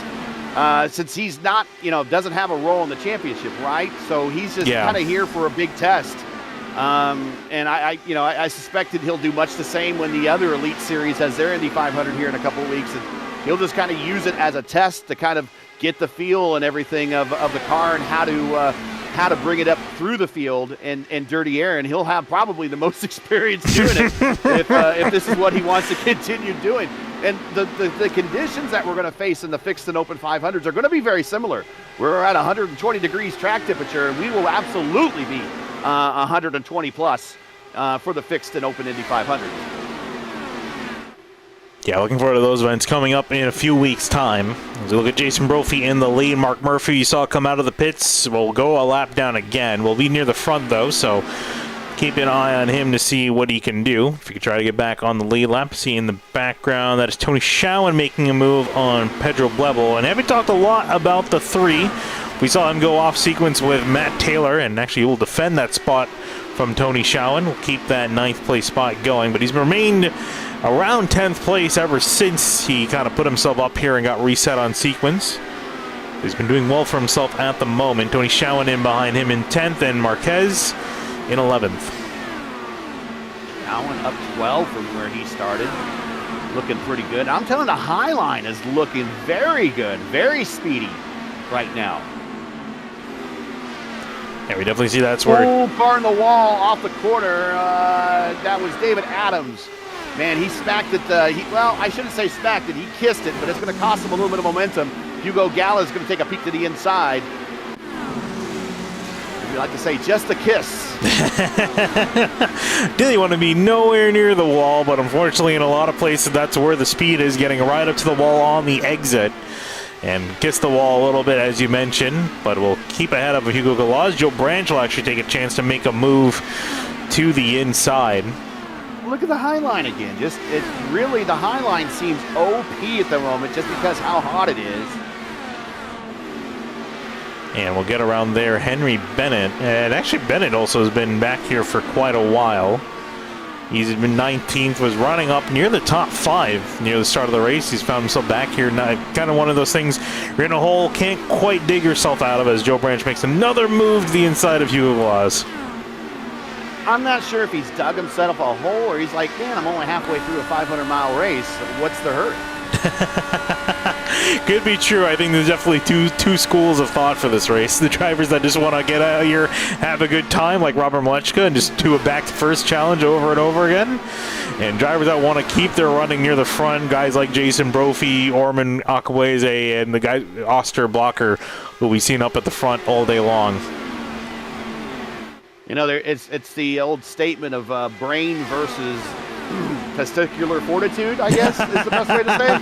And he might be just being back there thinking, there's a little too much big boy testosterone up front. And Henry's just going to say, it's late in the UK where I'm at, so I'm just going to ride this thing out. And when we get to lap 180, if he's not in the top 10 then, I'll be like, it's going to be a long day for Henry Bennett. But there's a long way to go. And he only has 9 positions, really, before he gets to the top 10. And anyone inside the top 10 is going to be a player at the end of this thing. So give the man some time. It's a marathon. It's not a sprint. Everyone kind of tends to forget that. It doesn't matter where you are mid-race. It just really matters where you are at the end of the race. Take a look at Paolo Vinicius running back here quietly in 21st, trying to make a move on Gary Lovren. Sitting back here in the 21st place in the 42 machine. Quiet day in the office so far, but again, still a long ways to go for a lot of these drivers, and a couple of big names near the back. And like you mentioned, a lot of racing left. See the names very much at the front near the end. Doesn't matter where you are on lap 109. It matters where you are at the end of lap 200.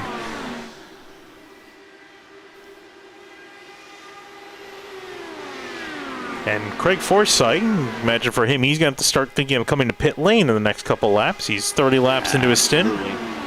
So the nice thing is for him, since he's so far up front, that he should pop out just in front of, if he hits his pit stop and everything perfect, he should pop out right in front of these leaders.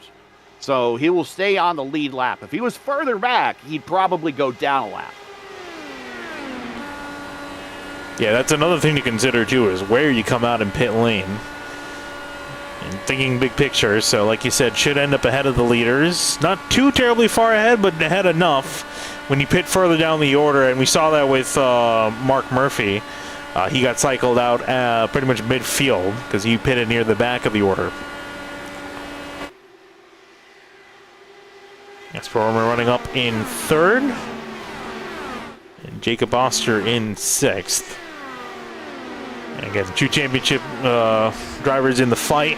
And the thing is, if they finish as they were right now, it'll be Oster keeping the title, despite a late season charge by Orman to make up a lot of points. But Oster at that event has been very consistent all season long.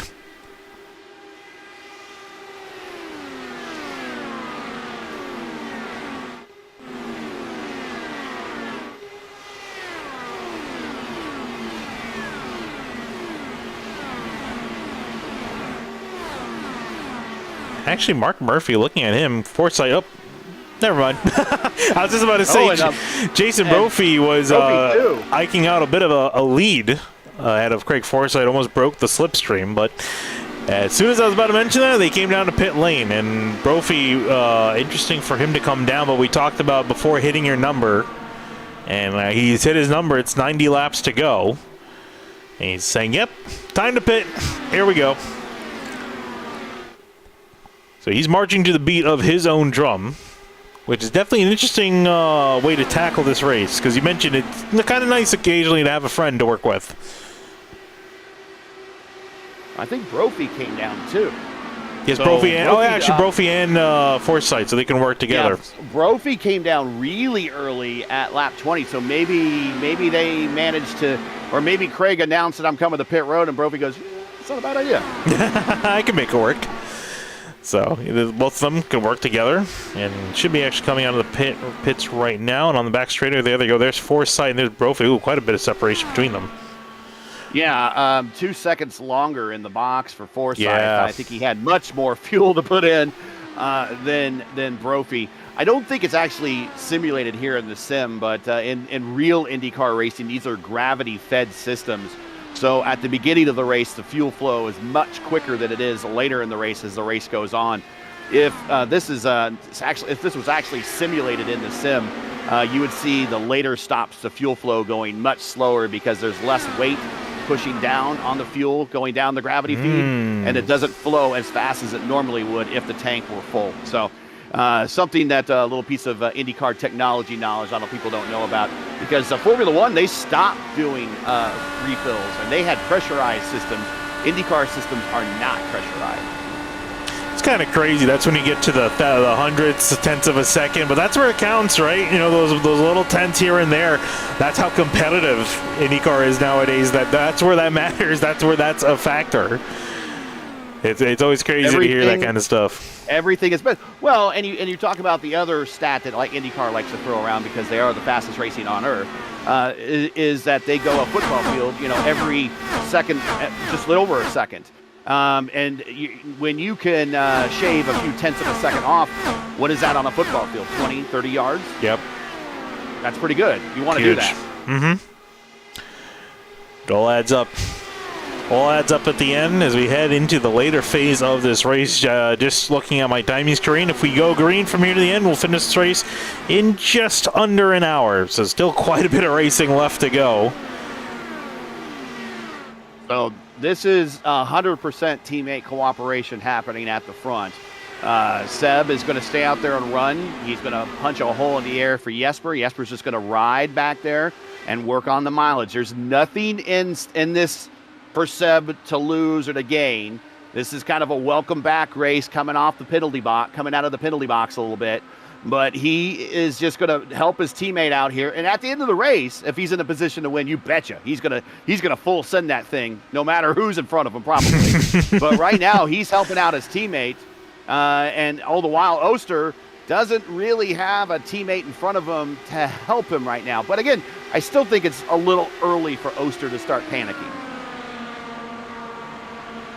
Oh, definitely, well, way too early for him to start panicking. Still very much in this, only just a second and a half off the lead. He's a cool cat. Yeah. He is a cool cat. Those Blocker, Rayshad Craig, all these drivers near the front. And you can see their Blocker, big time loose off of 2. Take a look at that replay. Little snap. Whoa. Yeah, it doesn't look like much, but it was, that car moved more than it should have. Because we can get a good angle right. Whoa, you see the little wiggle in. He again makes it look easy, but that's when you can feel the force feedback in the wheel. You feel it lighten for a second. That's uh-oh. Yeah, it's the uh-oh moment. Yeah, just like Pato O'Ward in last year's 500 did right there.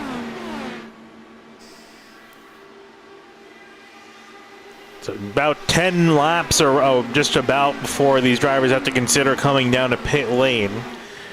And effectively, let's see, they're going to be coming down.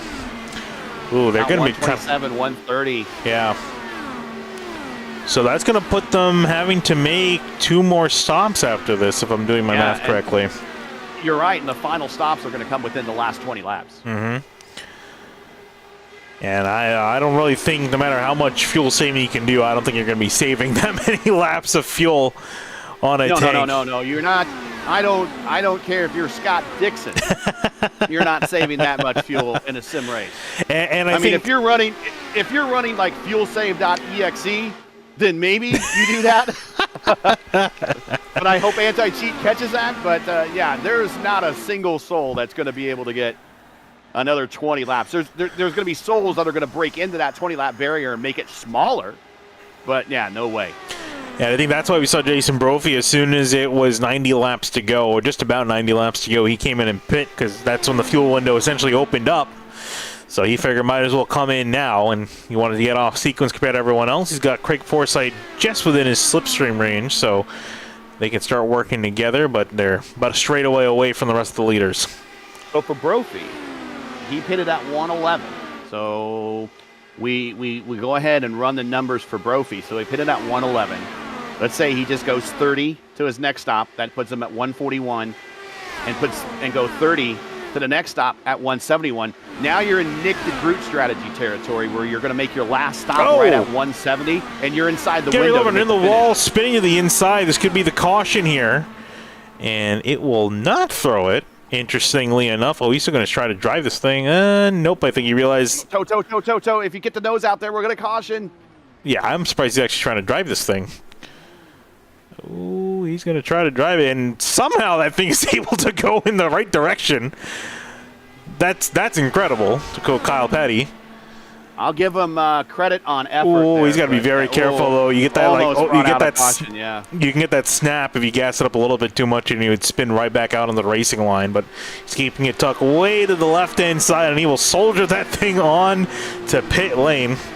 Points for effort there. Brophy's on a strategy, and 2 more stops he's done. I mean, literally done. I mean, there's no stopping inside of the final 20 laps. He'll stop at 171. And you could make it to the end at 170. Taking a look at what happened, and Gary Lovren just got tight into the wall he went. Major damage to his car, and that's going to be effectively close to race over for him. So unfortunately, another car be retiring. We will be left with 24 cars actively on the racetrack at the moment. Last is Andrew Wood, 9 laps down. Only other driver a lap down is still Mark Murphy, who's trying to see if he can find himself getting back on the lead lap, stuck around midfield between Andrew Marquez and Tony Schowen. But you talked about Jason Brophy and his strategy, and it's one of those things you kind of have to wait and see. So we would go green. He's in the thick of it, just way off sequence. Well, on a different sequence, to say not off sequence. So what he'll be is he'll pit at 170. He'll be good to go to the end. Then everyone else around him, they'll be pitting in the 180s, somewhere in there. And it'll be a shorter fill for them. And they'll have fresher tires. But whatever he picks up on track position, then people will have to earn by passing it back, actually on the racetrack. And anybody that's raced with Jason, it's one thing to catch Jason, it's another thing to pass him entirely. So that's what they're going to have to face with time running out in the closing stages of a 500-mile race. They've been sitting here for 2 hours. You're already tired. The last, oh, God, I got to pass Brophy. Okay. It's just getting started. still so much racing left. I keep saying that because it really is. You know, these guys are making moves, making strategy. We're still far from the finish line, but this is where you got to start strategizing. You need to think 30 minutes, 40 minutes down the road, because like we talked about before at the beginning of this race, once you hit that final stop, this turns from being an endurance race to a sprint. Yep, it was always that last quarter of the race that Rick Mears said that you need to have everything ready to go because you can't rely on pit road anymore. It's just you and your talent. And you saw that very clearly in the 91 Indy 500 in that battle with Michael Andretti, that there was no one else out there to help him. It was mono versus a mono going into turn one on that restart. And you saw it in the next lap after that as Rick got him back doing the exact same thing. So you've got to have your car dialed in, ready to go for that last stint, whether it's 30 laps or 20 laps, it needs to be dialed in. And then if something happens in that last stint, you know, there's a caution. Do you bring it down the pit road one more time and put on a new set of tires? There's just so many things that can happen inside the last stint that can probably throw a wrench in things. I will say that I know Seb and I know Jesper and I know Rashad Craig, they have been working a lot. I don't know exactly how many hours, but I know that they have been working a lot on Indy 500 prep. Oh, I can imagine. I haven't talked to them firsthand about it. I've just listened to certain things and everything. These guys have spent, I don't even think hours. Hours is probably too short. Probably days. Yeah. Tweaking setups to go better. And these guys, this is going to show them how far they've come with these setups, and they're setting the pace right now. But there's a lot of sandbagging going on a little bit further on back. You know, guys are like, I don't have to be up there right now. I just need to be there in about 80 laps from now. Yep. Just keep yourself in the ballpark, not necessarily up there fighting tooth and nail. Save your stuff for later on. Just keep your car going in the right direction. And majority of the field has done that so far pretty well. Getting retirements, got Mike Kitchell, Andrew Kinsella was a big one early on. We saw him get tight in turn 3, hit the wall. He was out. Tim Holgate in trouble. Van Gastel didn't quite actually catch what caused him to retire on the number 10. Christopher, we saw him get loose, hit the wall. Andrew Wood has also called it a day. It looks like he's pulled it back into pit lane. And Gary Lover, the most recent driver, we saw have issues in turn 3. So back down to 23 drivers. 22 on the lead lap. And Andreas Syke has been slowly crawling his way back up to the front here, back up to 10th now. As he's been running, we saw Loess 20th. That was when he had that wing damage and had to get it forcefully replaced. I mean, obviously you would definitely want the wing versus not having the wing to have this car go around here. You need every bit you can to give yourself some grip, so I had to replace the wing back in 20th. Has worked himself back to 10th. David Adams see down the order because he's come down to pit lane.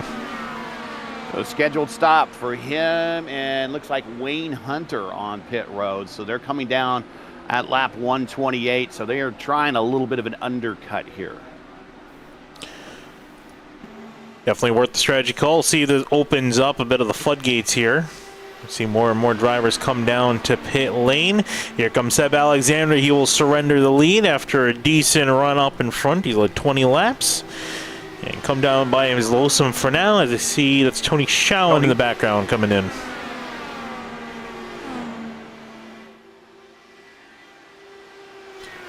So Orman in the lead, Hamilton Akaways, and then about 3.3 seconds back to Jacob Oster and Blocker. These guys have been running a lot slower, significantly slower actually. We'll take a look at the lap times.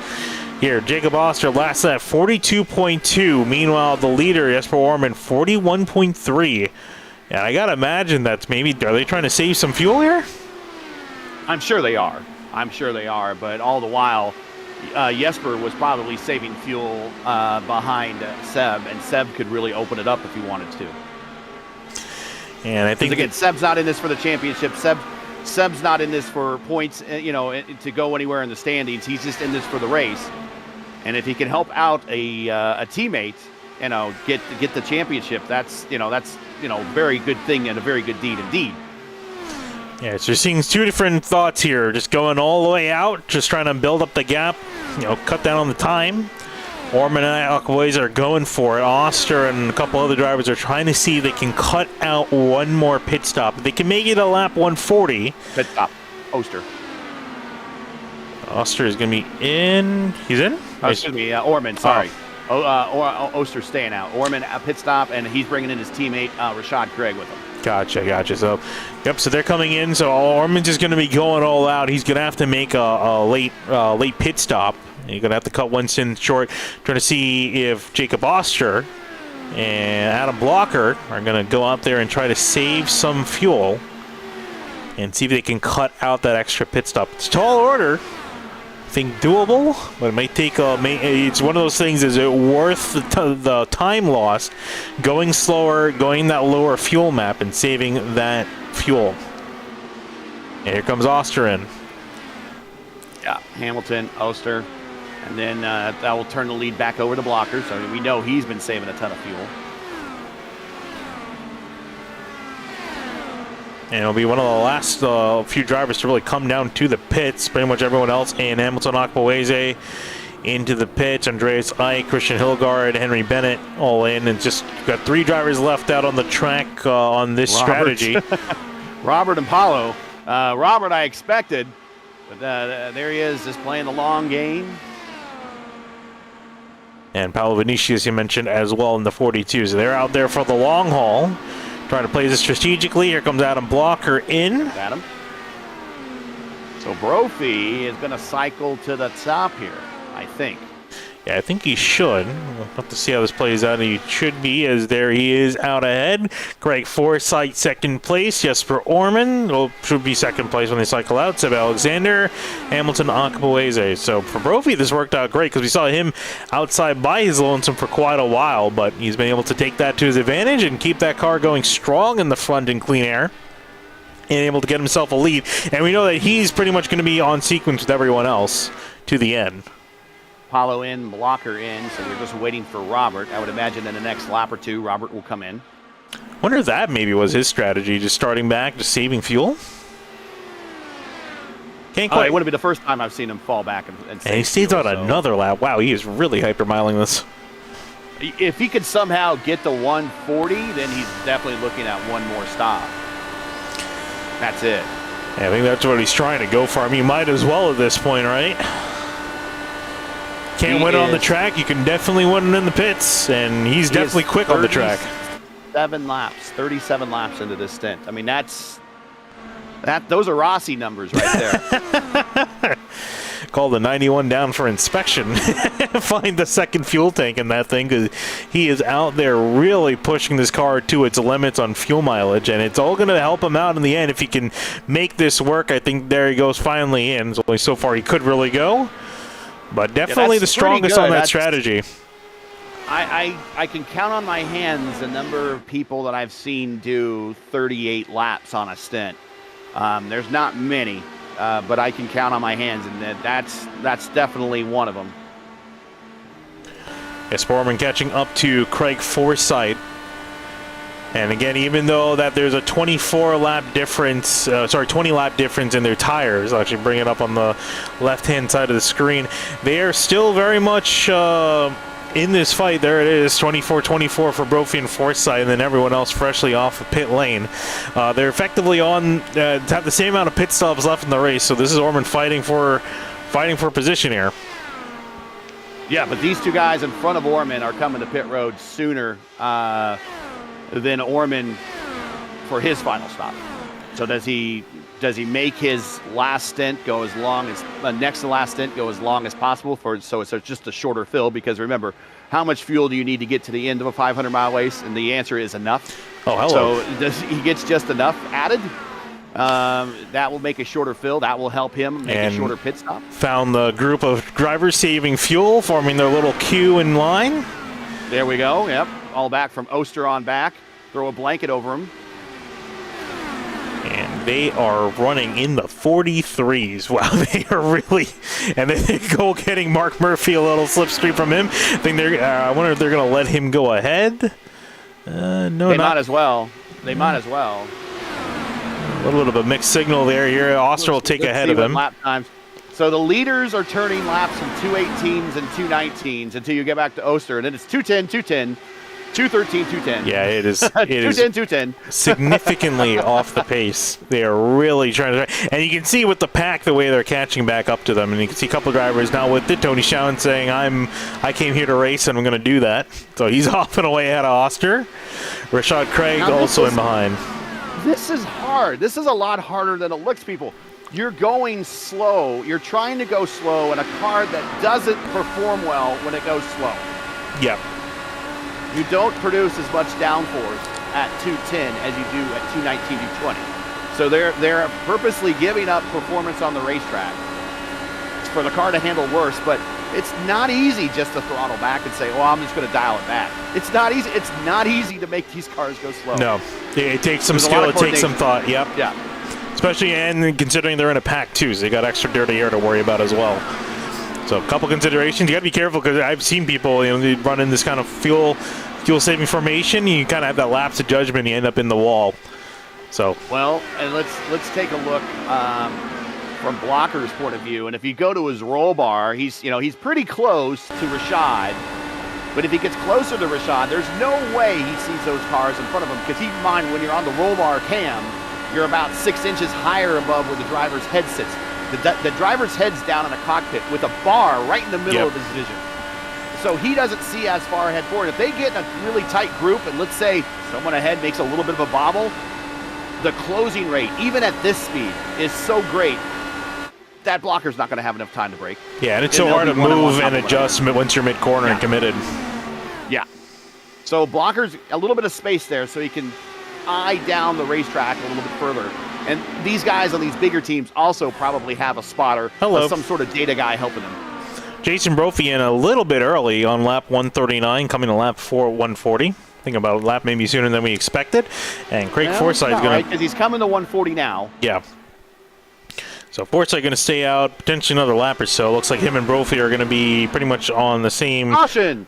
Never mind. This Musselman. Big time wrench into the battle here.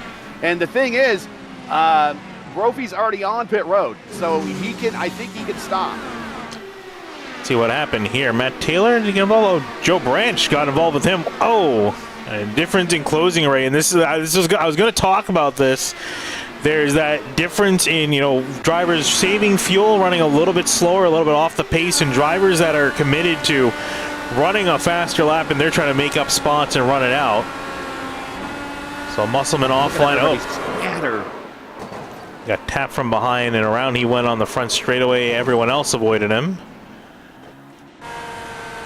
Take a look at it from Joe Branch's point of view and see the difference in closing rate here. And you're saying at home, oh, sure, he could have braked. There was plenty of time. I'm telling you, the closing rate in these cars is huge, just huge. That'll bring out what I believe should be the fourth caution of the race. Indeed, it will be. And that will throw a lot of the fuel saving out of the window. Yeah, this actually what it's going to do is everyone's coming to pit road, and this puts the final stop right around 170. And look at who this was perfect for. Craig Forsythe, 30 laps in on a stint. Yep. And this will line them up with everybody else as well. Although when they come to pit road, that's just going to move because Brophy came to pit road and it closed with him already on it. He'll just cycle to the front. And here they go, and we expect quite a few of them, majority of the field, we expect to come down to pit lane. I can see that Mark Murphy is staying out of line, and actually this will work out fantastic for Mark Murphy. He came out of the pits 5 laps ago. Yeah, and this is actually going to work real well for him. So this will finally put him back on the lead lap. Again. Yeah, and he won't have to immediately come to pit lane. He'll be effectively on sequence with everyone. So finally, it took him, I think, 120 laps. And that just shows how much that small mistake he sped on pit lane was stuck in the pits. It took him over 100 laps to get back into it. But it happened, and he's got 60 laps to try to make something out of it. I'm sure he's thrilled to be back in this thing finally.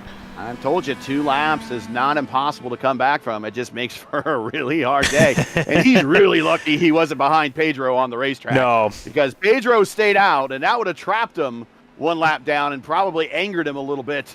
But he will get the wave around. We'll restart with Pedro in the lead. Now, Pedro, he came to pit road not too long ago, only 12 laps. So he's going to run this thing out to about into the 160s or so. Yeah. And then he's going to try to do a massive fuel save and maybe hope for some cautions in the 1 or 2 cautions down the line to make this next stop his final stop. So it's a stretch for Pedro, but he's going to once again gamble on You're talking about fuel saving. You can hear him on the clutch right now. He's and I'm going to pop on board with him. Oh, yeah, he's coasting. He might even be hitting the power button. Yeah. But this is a gamble worth taking. This is a gamble worth taking. Yeah, I mean, if you want to get the win, you're gonna have to gamble, throw something out the wall, and hope it's 6. And I mean, you might as well say you tried, right? Especially when it comes to sim racing.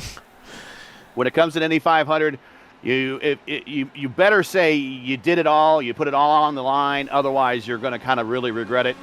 Does J.R. Hildebrandt regret passing Charlie Kimball right there in turn 4? He might, but he's put it all on the line. He's a race car driver. He's going for the win there, the Indy 500.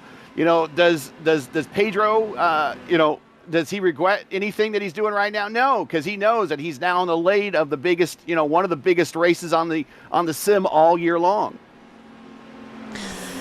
And he's getting ready to bring the field back to green here in the late stages of the 10th edition for the Indianapolis 500, presented by Catalyst317 for the Indy Elite Series. And before we go back green, another check of the weather. It's gotten hotter. It's actually, funny enough, the last time we checked, it was a little partly cloudy. It's now just straight up clear, and 124 degrees on the track. It is toasty down there as we're just shy of 2 p.m. in the sim. Now 78 degrees ambient. That's actually pretty comfortable weather to be watching the race. I've been in those grandstands where it was 95 plus, and those are reflective aluminum grandstands. Oh yeah, and it is like a mini oven up there. You just bake.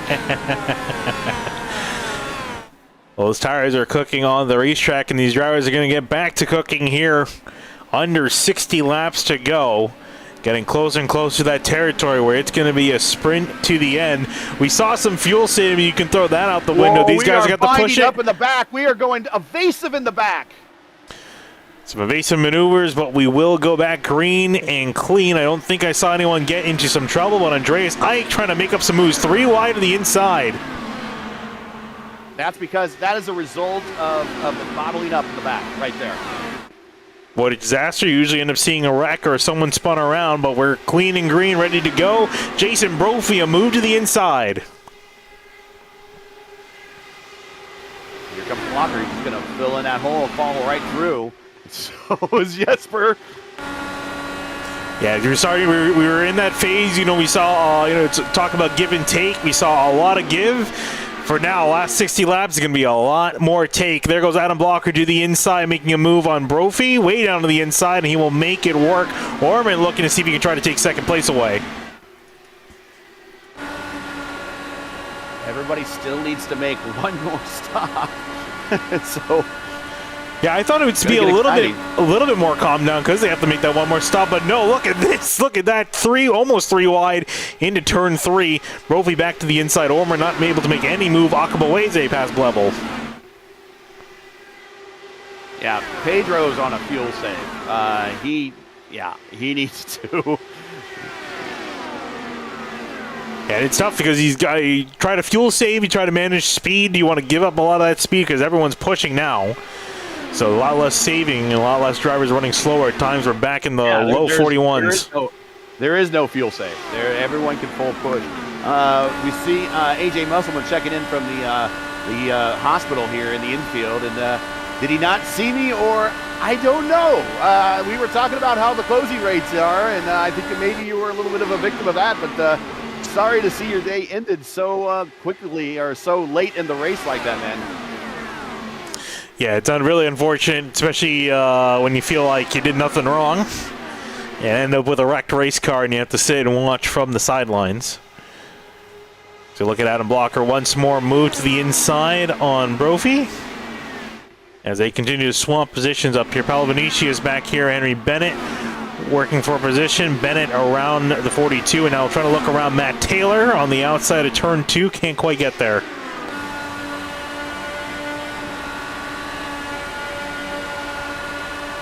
And we'll be content with running in line at the moment. Stay back there. Meanwhile, up ahead, Forsythe Oster side by side in 3 and 4. Whoa, right behind Bennett. Paulo almost got a really good look at the rear attenuator of Bennett's car there. I thought we had a moment. A lot of moments happening across the field. Andrew Marquez now looking to the inside of Vinicius, but actually backed out of it. In turn 1, you see Bennett still trying to make a move on Matt Taylor up ahead. Thought I saw Orman and Akweze swap positions for a second there. Or almost swap positions.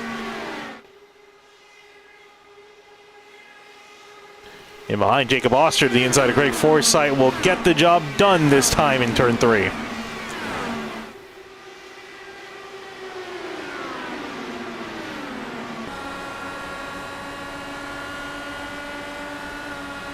Riding on board with Seb Alexander, working down the front stretch. Off the back of Pedro Blebel, who's kind of found his place 5th in line.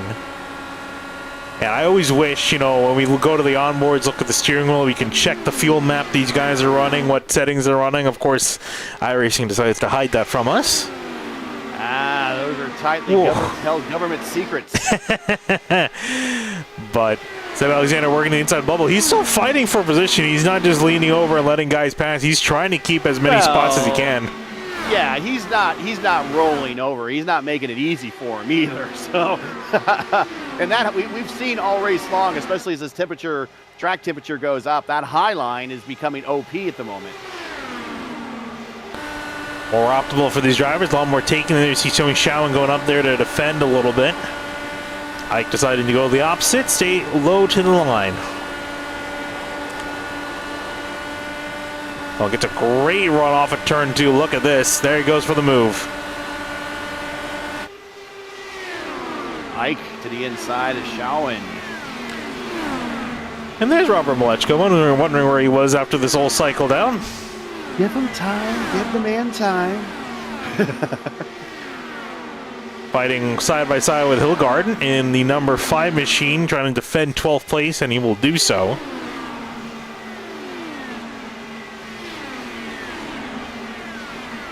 And again, like you talked about, expect him to be up near the front. By the time this is all said and done, he'll be somewhere in that top 5, top 3, if not fighting for the lead. Oh, yeah. Yeah, it is. We're at 150 now. We're past 150.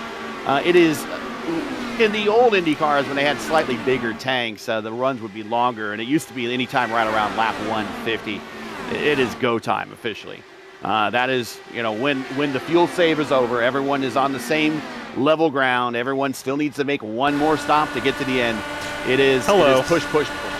Speaking of push, Orman, a big move on the inside of Blocker, had a little bit of a wash up out of turn 4. Big closing rate for the number 4 machine, but couldn't quite get it done by turn 1. Malechka around Showen, move Malechka now up to 11th. Cue the Jaws music. Oh yeah, definitely. That was him. I just had that playing all race. Well, remember, USS Indianapolis played a role in the Jaws movie. Remember that? So, of course, Jaws is going to do well at Indianapolis. Very fitting by the end of this. Malechka continues to try to close in. I see Hilgard making a move on Tony Schauen. Big run off of 4. Looks to the inside. Now, if you don't feel like the swimmer running away from the shark, you certainly feel like that poor rebel pilot going down the trench in Star Wars. And he's like, he's on me. I can't move. He's on me. Loosen up. And all of a sudden he blows up, right? Yeah. That's kind of what it feels like when you see a lot of these power slide guys behind you. Like, oh, God, here comes Darth Vader and it's two TIE fighters with him. There's just nothing you can do except sit there and get past. In the wall, Hilgard. Sorry. He's off the back of Tony Schauen, and this is off the exit of turn 3. Ooh, that's a safer barrier. That might not have been fine, but he also caught a piece of the concrete. That definitely doesn't hold back with the damage, but he's continuing out there so far at the moment. And I think he's just kind of going to say a hope and a prayer and just hope that thing continues on without any damage and any handling changes. Put it all on the line. That's how you do it.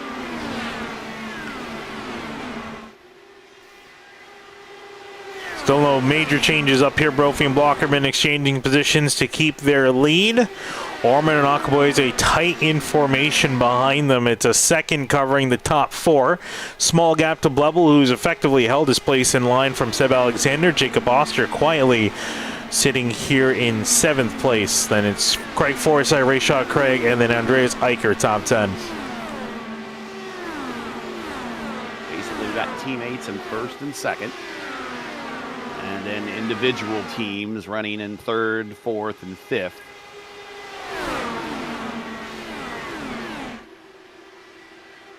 And after this, the initial assignment of getting back to green flag racing, it's calmed down a little bit, but this is very much the calm before the storm.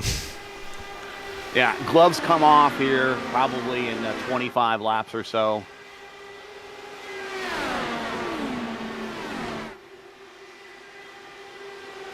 So we got Brophy, Blocker, Orman, Akabueze, big names near the front. Oster back in 7th, and then Malechka still in 11th, but his next victim is in his sights.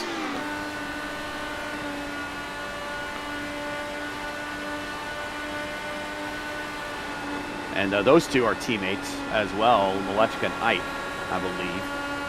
And so they're gonna race, but they're not gonna make it exceptionally hard on one another.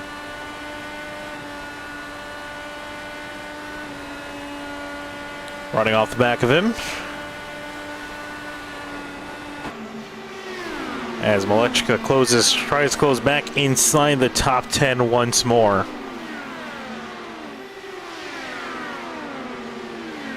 It's hard to judge, how, we see Malechka down 7, but, that's all purposeful. How many cars, and I wish they track that stat. Maybe they do, and it's just not in any of our overlays or any of our tools. And how many cars have you indeed passed this race? He's got to be in the 20s, maybe even the 30s. He's probably passed the same car multiple times. So yeah, I would say at this point he's almost passed the field twice over, or close to it. So I think your prediction of 30 cars passed, I think that sounds about right. That would be a nice stat to have. I feel like SimRacer Hub might track that. I'm not too sure. There's one stat that I do want them to eventually release to us or make it possible. So iRacing, anybody out there that does overlays, that knows how to code this, hit me up. Gary Gatso on Twitter. But if I want to know no-toe IndyCar speeds, just like they do for real IndyCar racing, where they're able to measure toe speeds and non-toe speeds. If someone knows how to measure non-toe speeds and make that something that pops up on an overlay, talk to me. I think that would be a great stat to show, actually. Really would be. Let's look at Craig Forsyth, and behind him, Rashad Craig, then Andreas Ike. And for Craig Forsyth, for the most of this race, he's been off sequence, or I should say on a different sequence, and now he's back on with everyone else inside the top 10. So I am reminded, interestingly enough, of his car up until this week. That Jacques Villeneuve car for the 95 was the most recent Indy 500 winner to be put into the Hall of Fame Museum on the grounds here at the Indianapolis Motor Speedway. And until this week, this week, Chip Ganassi gave 11 cars, 5 of which were winners from 2000 on to the I don't think he gave. I'm pretty sure because I don't think any of these owners would give anything away. But I'm pretty sure that he sold and the museum acquired 5 new Indy 500 winners. Yeah. Up to Ericsson's winner from a couple of years ago. But it was hard to believe that Jacques Villeneuve car from '95 was the most recent Indy 500 winner that was in the Hall of Fame Museum up until this week. That's kind of. I thought there was more, to be honest. Yeah, I thought there would have been a lot more. That's a big gap of time. That's almost an entire version of the series away. Because, right, 95, I think, was 95 the first year of the IRL or 94? Last year before the split. Last year, okay.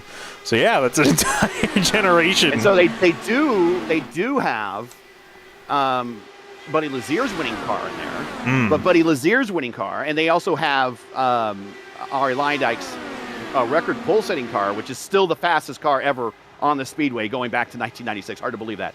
Yeah. But they have those 2 cars, but those were both year-old chassis, so they were both 95 Renards as well. So the newest car they had there overall was the 2 most recent Indy 500 winners were 95 Renards. Wow. Crazy to believe. 30 years, that's 30 years old, those cars. Yeah. And those cars, if you look at them today, they still look fast. Yeah. Oh, yeah.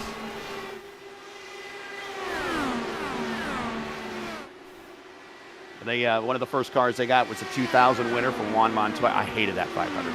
That was so boring. Oh my God, it was so boring. He led 160 laps and no one challenged the guy all day. Oh my God. If I think back to 500s that if someone said, "Hey, do you want to skip going to that one?" I'm going to go back and say, "I will skip going back to the 2000." That was so boring. And they can't all be classics, right? No.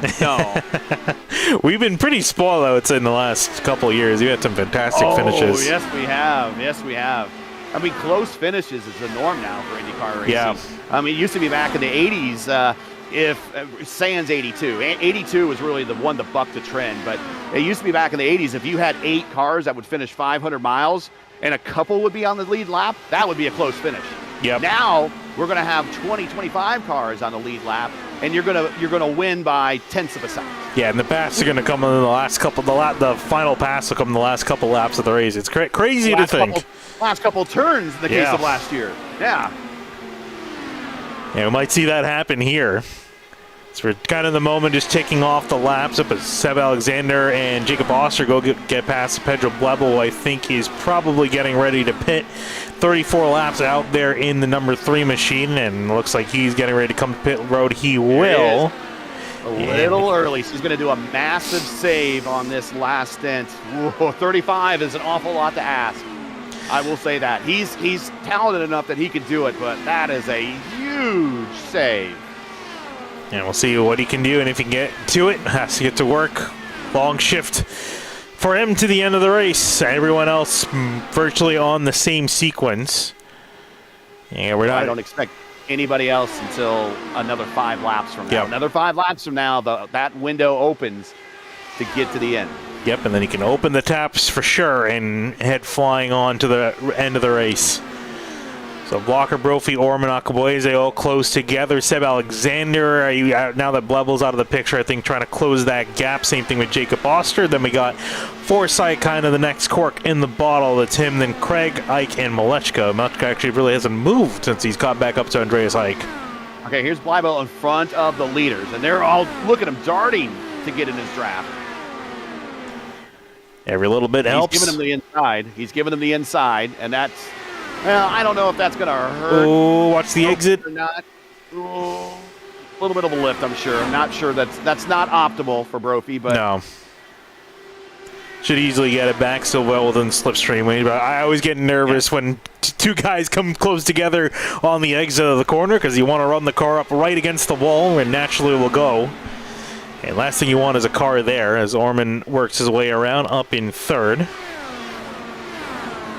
So the draft window of these cars is about 1.5 seconds, so Brophy well within that window. He'll be able to get in that envelope, suck right back in the blocker. And I would imagine, I don't know, do all the power slide guys come to pit road all at the same time? Or do now they just throw down the cards and say, stop looking at mine, I'm not telling you any more tells, and I'm gonna do what I need to do to win the final race of this series and of this championship. And there's a lot on this line for this final stop, not just for Blocker, not just for Brophy, but Oster and Orman as well, because they got to nail these final stops. If there is a penalty for either one of the championship contenders on this final stop, it is decided right there. The day is done. Yeah, I always found it interesting the way teammates work in motorsports compared to other sports, because, you know, always usually teammates work together. Not in motorsports. You work together up until you have to compete against one another. Then it's every man for himself. IndyCar probably has the best relationship with teammates in open wheel racing. Whereas IndyCar is the best, where absolutely Formula One is 100% the worst. So you'll see teammates helping each other a lot more in IndyCar racing than you will see in Formula One. Formula One, you need to beat your teammate. Yep. IndyCar needs, you have to rely on your teammate.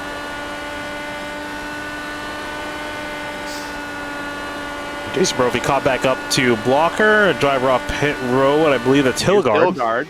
Yep. Right off of him, you can see as he gets up to speed, there comes Adam Blocker up to his rear wing. And as they come to the start-finish line this time by, we are going to be on lap 170. That pit window open up. Everyone going to be coming in now for their final stop of the race. I didn't see anybody in that far shot coming to pit road, so this is it.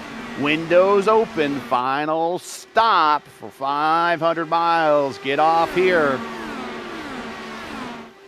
And now the question is, when do you come in? Do you come in a little bit early? Do you wait a little bit? Do you come in later? Take less fuel, have the car a little bit lighter? Yeah, I've seen different schools of thinking here. So I call it the Nick DeGroot strategy. Whenever I race with Nick DeGroot, I don't know if you're familiar with Nick. I'm sure you are. Noted motorsport journalist. Lap 170, you can set your clock to it every time. 30 laps to go in a race at Indianapolis. If you're racing with Nick DeGroot, that dude's pitting with 30 laps to go every single time. And I've seen it work for him. But I've also, one of the guys that I work with on a weekly basis, Luis Gonzalez Nunez, he always talks about there's been too many times where he's come to pit road early and it bit him. He just waits to the bitter end until that car has nothing left in it, and then you come to pit road. So there are two schools of thought. I've seen both schools work together. I would be going probably towards any time after 170 to 175 coming to pit road. I don't want to wait too long. Yeah, don't want to wait too long. Don't want to come in. It's always that fine line. As a driver, you got to make a decision. A lot of these drivers don't have crew chiefs, and there go quite a few drivers near the front of the field. Brophy in, slamming on the brakes. Hope he didn't speed. No black flags on that one, and Orman, final stop for the race and for the championship right here. This is it. This is the money stop. You got to get in, out, no mistakes. You came into pit lane, didn't speed, and Foreman saw him. This is the stop that killed Scott Dixon's chance for a second Indy 500 win a couple years ago. The Iceman melted. Brophy off and away a little bit slow. Will cut off the 4 of Orman, who was coming right up to him. A little bit longer in the box, but by almost a second. Blocker now in for his stop. Blocker's going to answer this quickly. He sees all these people coming to pit road. I'm not going to allow someone to undercut me, so I'm going to come now. And looking to see now him coming into his box again. Got to make sure you hit your mark. Don't overshoot the stall. You can see him angled perfectly, ready to go. Of all people, he would know. He would know the best about hitting your marks. And off and away he will go. No pit road penalty for him. Now it's a matter of getting up to speed. We'll look off the rear wing. Eventually we'll see Jason Brophy come in the picture. There he is, battling with Orman there on the racetrack, side by side for position. Orman slams the door shut in front of Brophy, and here they come racing to Adam Blocker.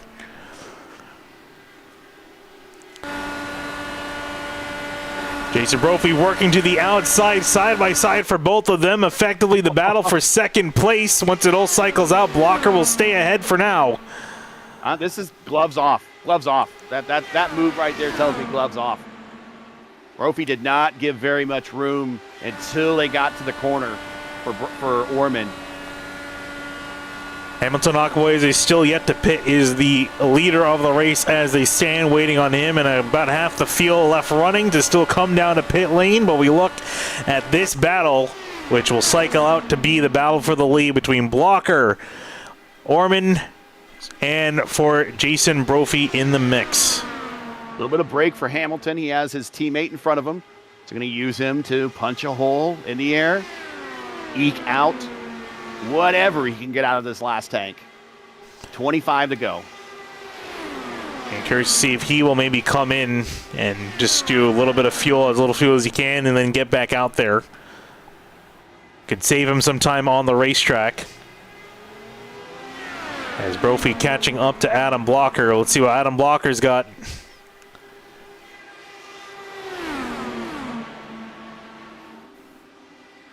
Down the back straightaway. He'll keep in place. Brophy getting the run. And will interestingly let him make the move. And do you think this is Blocker potentially worried about where Akawaze will end up in place? I think gloves are off. I think if Blocker can get this back, he will 100% do it. I don't think he's playing around now.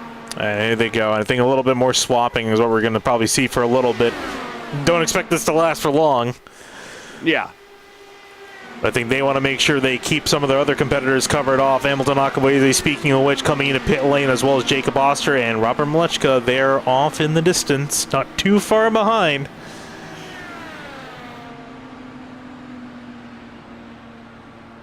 And the slow Hamilton trip really down. There he goes. Yeah, there he goes. Down pit lane for all of them.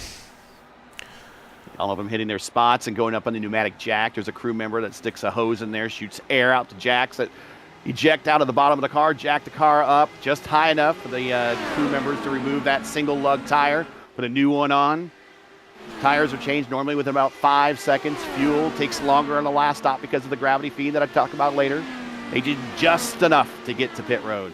Sometimes in IndyCar, before they do what they call time stops, and sometimes the time stop, in order to let the fueler know it's time to break the connection, they use a really long stick and they smack the guy in the back.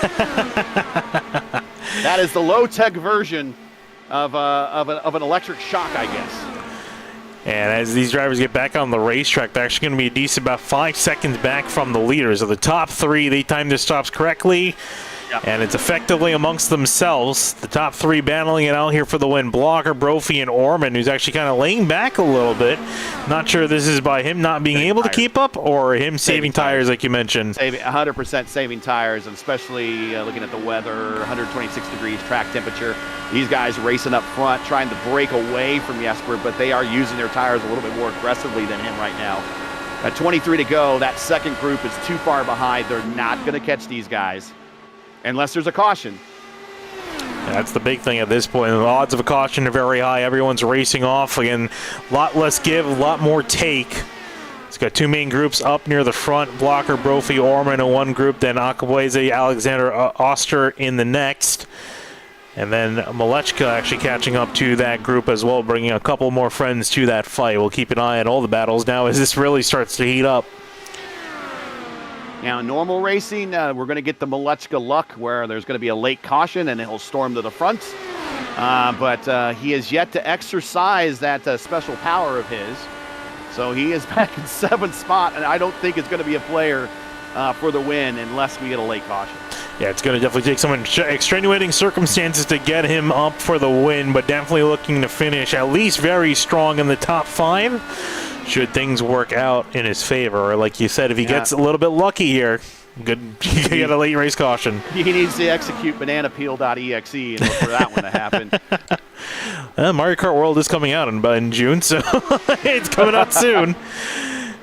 Wish it came a little bit earlier here, but here comes Blocker with another move to the inside of Brophy, and Orman keeping pace, as you mentioned, is saving fuel, saving his stuff here as we head this time to the line. It'll be 20 laps to go.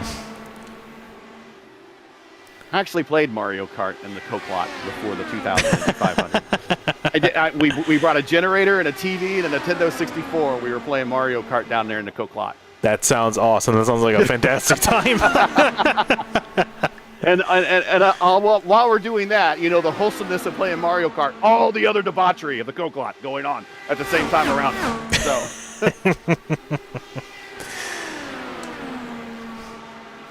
Jason Brovey wishing he had a green shell to throw at him. Unfortunately, have to get it done the hard way. And then also just keep an eye on his mirrors, because we talked about Orman definitely waiting in the wings should something happen, waiting for his moment to strike. And background this other battle as well. I saw Maleshka get very close to the wall on the exit, and these guys are nose to tail. Here goes Hamilton Akaboys to the inside of Seb Alexander, and we'll get the spot. You can just feel them behind the wheel as they're going down the straight. They see the cars in the distance, and they're just sitting there shaking the wheel. Come on, come on, come on! All the while looking down at their relative, and the time's getting longer and longer and longer.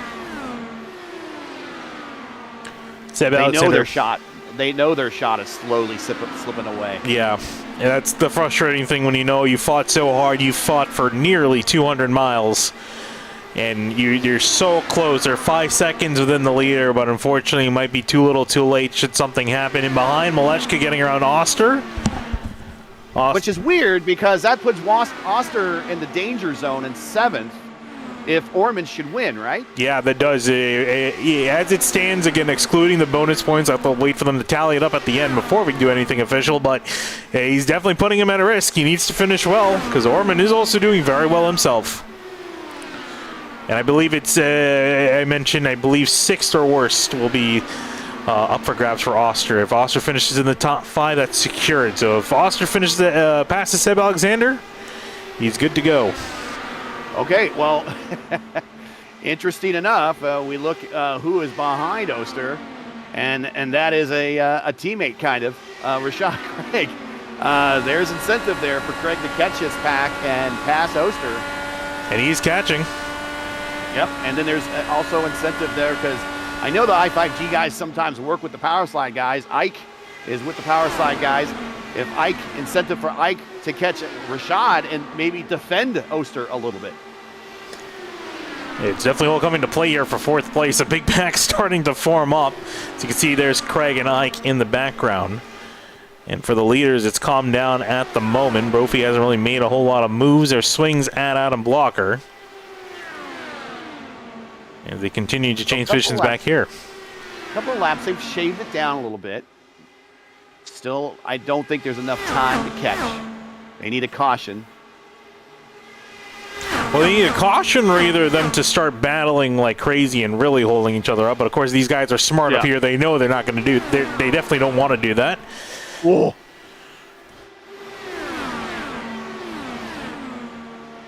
And again, you don't want any shenanigan cautions like we've seen in IndyCar racing before, and a little bit of drama in the league earlier this season about some shenanigan cautions before. So everyone trying to stay on the up and up here, but yeah, you don't want to be that guy.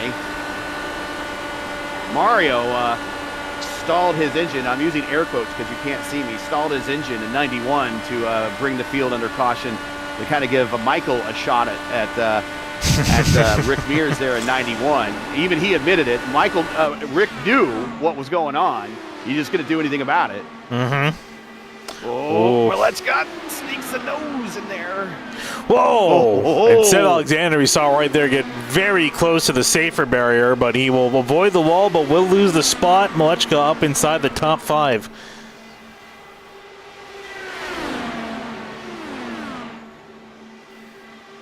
And Maleshka, we've seen that car be very quick, and now that he's got one more car to pass, might end up making quick work of Akabueze. Does he have good enough of a car as he looks to the inside to catch up to the leaders in a very short amount of time, just under 15 laps to go? There he goes, up to 4th place. I don't think he does. Last time, let's see what he did. Leaders Last time by 41.3, 41.3, 41.3. Robert a 41.2. 41 flat. 41.3, 41.5, 41.4, 41 flat for Robert. Robert also does have the purple lap in this race. He said a little bit earlier, but he was 0.3 faster than the leader that time. Keep it up within the realm of possibility, but here comes Hamilton Akaweze with the slipstream behind him. He's not letting him get away from this. He wants that 4th place spot, wants a solid finish. If it's not the win, you want to finish as high as you can. So Hamilton Akaweze is going to put up a fight for this. Yeah, he needs to be 0.3 a lap, every lap faster than those guys. And then there's the whole, once you get to Jesper, you have to pass him. Once you get to Jason, you have to pass him. Once you get to Adam, you have to pass him. Catching's one thing, passing's another. And these guys have been awfully quiet up here near the front.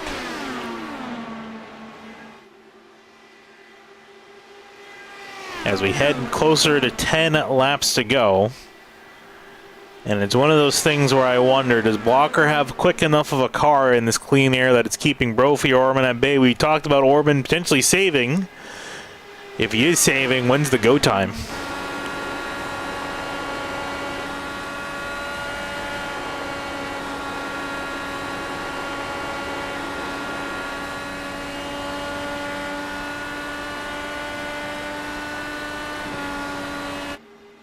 There's going to be a stat coming up here that if you're an old IndyCar fan like me and you listen back to old Indy 500s and you can close your eyes and you can hear Paul Page, he'll say so-and-so's leading with 10 laps to go, and he'll cite you some statistic that their chief statistician dug up about the number of drivers that failed to win the Indy 500 with 10 laps to go. It happens more than you think.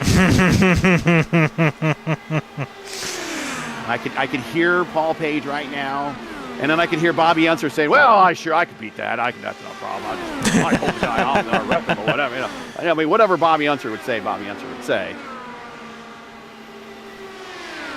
And take a look at this group of drivers. They are catching up to the leaders, but it's almost one of those things where you wonder if it's too little, too late, as they start to make some inroads.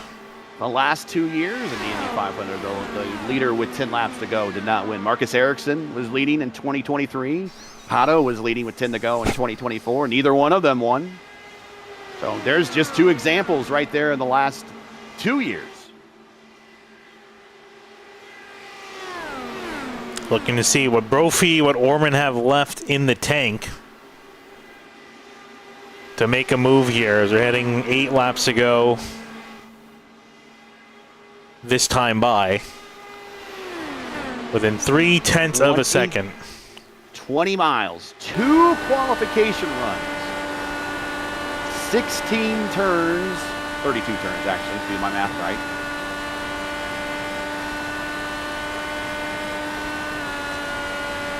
Flying down the front straightaway here, topping out 228. Now, as much as this place looks symmetrical, not each turn behaves the way that the other turn does. Yep.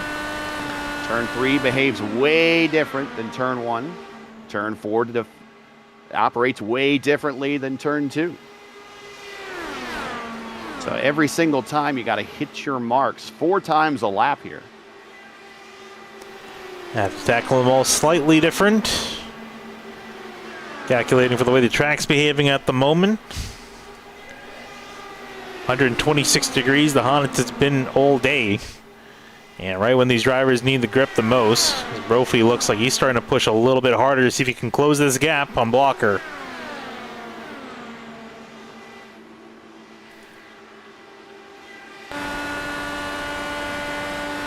There he goes. You can see him closing in a lot harder now. This is him starting to push more and more. Gap down to 0.2 of a second, riding just about a lane and a half up to make sure he's got enough clean air to get the car to rotate. And I think now it's on for the 44 machine. Yeah, he wants to keep that wheel as straight as possible, not scrub off any extra speed by weaving or making any moves on the straights. That time, Brophy was 0.2 of a mile per hour faster. Ooh, he put the high line out of there, but He keeps it off the wall. And then makes up that lose a little bit of time in the corners with the dirty air, makes it up with the slipstream on the straightaways. And it's just a matter of him building up enough of a run to make a move on that 74, but obviously that's not going to be easy. Now, Malechka and Akabuezi, they're a half second away from getting into Orman's draft envelope. I'm just going to run out of time. Yeah. I think it might be a little too late. They had about 10 more laps. I would say might have had a shot, but they can see on the screen 5 laps to go in this one. Jason Brophy trying to chase down Adam Blocker. See if he can make that pass for the win. So watch Brophy in this corner. Let's see if he goes a high line. He goes a low line. So he went high in the turn 1 on the entrance of this. Ooh, a little puff of smoke, a little bit of net code contact with the wall. Whoa, a little squirrely exit there. But he went high off of 1 to maintain his momentum. But he went right to the bottom for the rest of the turn. So we'll see if he does it again. Yep, high in 1. They get a big run off the top side. Try to sneak in. He goes down to the bottom in 2. Oh, a little squirrely on the exit of 2. I mean, he's pushing this thing hard. 10 miles. 1 qualification run. Scott Dixon says the hardest 4 laps in all of racing is when you try to qualify for the Indy 500. Can you imagine the next hardest 4 laps is trying to win the Indy 500? I would imagine that's probably it. I would say that's definitely it as well here as we head to the line. 3 laps to go. Brophy trying to find anything he's got to see to catch back up to Adam Blocker, but this car that they've been pushing an entire fuel one, the tires have worn out a little bit. We saw them fought very hard at the beginning, opening part of the run. Brophy versus Orman. Brophy trying to get past Blocker early on, couldn't get it done. Hoping and seeing if he can get him past in the final stretch here. As Malechka starts to close in, you mentioned before, to Orman. Orman's got to start looking at his mirror here in the last couple laps. Trying to stay touch with the leaders. If we get 2 chippy in the back and we get a caution, this race is effectively over. There's no green-white checkers, none of those gimmicks in IndyCar racing. No. If it's 500 miles, it's 500 miles, not 502 and a half or whatever. It's 500 miles. And just to let you know, there's nothing wrong winning the Indy 500 under caution. Dario Franchitti won all 3 of his Indy 500s under caution. Well, for Adam Blocker, I think he would love a caution right now, but it would be official in half a lap. We'll be finishing this thing under green unless something happens in the next couple turns. The gap actually expanding a little bit more in the last couple of corners as he comes out of turn 4. The way that he's kind of pulling away a little bit, coming to the white flag, just kind of really reminds me how Will Power kind of closed out the 2018 Indy 500. He kind of let Ed Carpenter hang around a little bit, and in the closing stages just kind of pulled away, just like he is doing right now. Solid job for the number 74 machine, working his way out of turn 2. 0.7 of a second, the gap between him and Jason Brophy. Usually it's been him competing up with Robert Malechka up near the front of the field. They've traded blows the last couple of years in this very race. Lost it last year by 11 thousandths of a second, but as he rounds out of turn 4, flies down the start-finish straight to the line, it'll be Adam Blocker winning the 10th annual Indianapolis 500 presented by Catalyst317, and you can't say he did not earn this one. Good job. Great run. 58 laps led. I'm not sure, but I want to say that should probably be most laps led this race. And in the grand scheme of things, one thing we're definitely going to have to keep an eye on, Jesper Orman finishing in 3rd, Jacob Oster in 7th. My gut feeling tells me that's the championship for Jacob Oster, but I'll bite my tongue and wait for something official before state anything else. One thing we do know for certain. It used to be back in the old days at the end of the Indy 500 because USAC, they were the governing body that all the results of the 500 until the next morning were always unofficial. So we'll just say that all the results now, unofficial. Unofficial results, absolutely, here as The drivers fly down the front straightaway here. The final Indianapolis 500 for the Indy Elite Series here. And it was a fantastic one from start to finish. Hard-fought racing all day long. And Blocker will park it there on the front stretch. Get the cameras out and take a picture. Fantastic job done for him. And as he gets ready to celebrate, let's go through our finishing lineup here for the 10th annual Indianapolis 500 presented by Catalyst317. Adam Blocker taking the win with Jason Brophy. A solid second place finish for him. Jasper Orman lining up in third with Robin Mleczka fourth. Hamilton Akabueze in fifth. Seb Alexander in sixth. Oster seventh. Craig eighth. Ike ninth. And Henry Bennett rounding out your top 10. Craig Forsyth brings it home in 11th. Paulo in 12th. Tony Shaw in 13th. Matt Taylor, a little bit of a gamble to get some track position. Really kind of paid off for Matt there. He finishes 16 spots better in this race and is your biggest gainer out of all that. He comes home 14th. Marquez 15th. Mark Murphy gets back on the lead lap, brings it home 16th. Hilgard 17th. Joe Branch, good job, buddy, on running this series and everything. Sad to see it go, but he brings it home for a top 20 in the final race of his series in 18th. Adams in 19th. Hugo Gallas with a top 20. Yeah, then moving on to our next page of finishers, the final 10 drivers in the order. If my thing wants to work, there we go. Wayne Hunter finishing in the 82 in 21st place. Pedro Blebel, 22nd, the number 3. AJ Musselman, 23rd. Gary Lovern in 24th. Andrew Wood, and this is really starting to get to the retirements with Musselman. Andrew Wood, 25th. Stouffer in 26th. Pim Van Gastel, 27th. Holgath in 28th. Andrew Kinsella, 29th, and Mike Kitchell rounding out your 30 drivers in this race.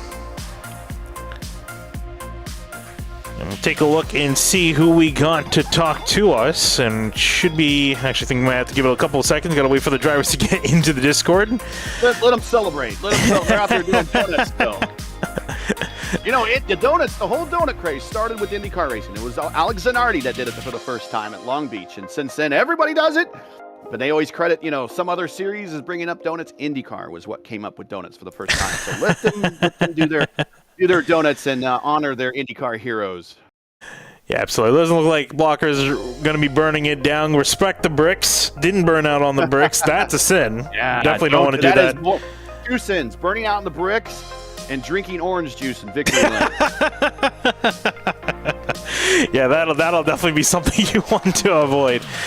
So we wait for the drivers to come into here to talk to us. I see we got Jason Brophy, and we'll take the chance to talk to him. Hey, Jason, got a copy of this in Sim TV booth? I do. All right, well, Jason, we saw you had a hard-fought charge there to the end. We saw you fight very hard with Orman, try to get past Blocker. Fortunately, it wasn't quite enough. Walk through how that last part of the race went for you.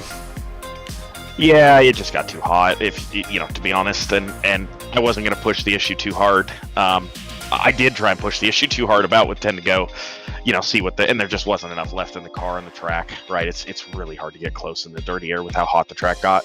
And so I just couldn't do anything to him. After about midway through the run, the tires settled out and he'd gotten the lead, and I struggled first, and so that meant that I was the second place car. So overall, a good race, especially since I got a 2x for hitting the wall in lap like 40 and recovered, and made so many pit mistakes, but cycled out the front, managed to stay there. Happy with the second place for the power slide guys and team height. Yeah, and also 400 miles with damage. Yeah, 400 miles with damage. That's pretty good. No damage. That's the part that I don't know how I didn't get damage. I killed it and got away with it. So, yeah. You got away with it there. But Jason, I want to ask, getting to the end, we saw it was kind of lining up to be a decision where drivers are going to try to save some fuel. Some drivers are going to try to push. Didn't quite catch what side of the fence you were on in that decision. I was the one leading and doing the early pit stop over and over. And it actually worked out yes, perfect. yes. Yeah. You. I remember you were timing it down to signs. He did not want that last caution to come out. I think he wanted to keep it green all the way to the end, and that last caution, I think, kind of messed things up a little bit for you. No, I think the last caution actually worked out perfect for me because it came out while I was on pit road. Right. Not a problem. I had a problem. My pit crew guys weren't there, and so I was having a hard time braking for my pit box. I turned them down for a race at Long Beach and kind of forgotten. And so, yeah, I kept sliding my box, and so I took the chance under that, before I left pit road under that caution to turn them back on and then get back out and track, and came out, kept the lead. So, yeah, I don't think I was going to win the race or do anything great with the full run had it stayed green without that caution. I think I'd probably finished about 6th or 7th or something like that. But I just didn't have enough pace advantage with Seb taking the sacrifice. It's one of those, you kind of have to commit to it as early as you can. And there were some people towing him around, but I don't know why. If you're not going to make it on fuel, don't help the opponent. So would have worked out better without that. But I think Hamilton was probably pretty golden at that point. But I'll take it. I'm happy with the second. So.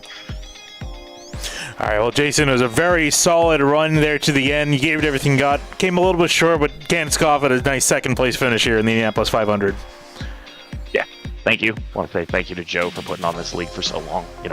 This is where I started open, so appreciate it to Joe and all the admins, Chris, I think Andrew, AJ, the whole group. So thanks to them for putting this on. You guys for broadcasting it. Really do appreciate it over these years. Yeah, no problem. Me as well. Thank you, Jason. Final standings are up, and Oster is your champion by 9 points. Came so close. And I'll actually be talking to Orman in just a second here. Jesper, you got a copy? I do. I got it. How's it going? Yeah, unfortunately, just got the look at the final point standings. You fought so hard all season long. You had a fantastic run in the second half of the season. Unfortunately, it just comes up just about nine points short. But of course, I'm sure we're definitely out there trying to see if you can get another 500 in your bag. And you fought really hard. We saw you with Brophy fighting out of the pit side by side on the track. Unfortunately, it wasn't quite enough. Ended up in third. Yeah, I mean, it was a tough race. Pretty happy with how I pulled that strategy off and kind of sat behind those leaders, building enough gap to Rob and Hamilton behind. So pretty happy with that. And yeah, I mean, championship 9 points behind. If we are serious, I mean, I should have won in Texas. That race was manipulated, so I guess I would have won the championship by maybe 20 to 30 points if that would have been the way it should have.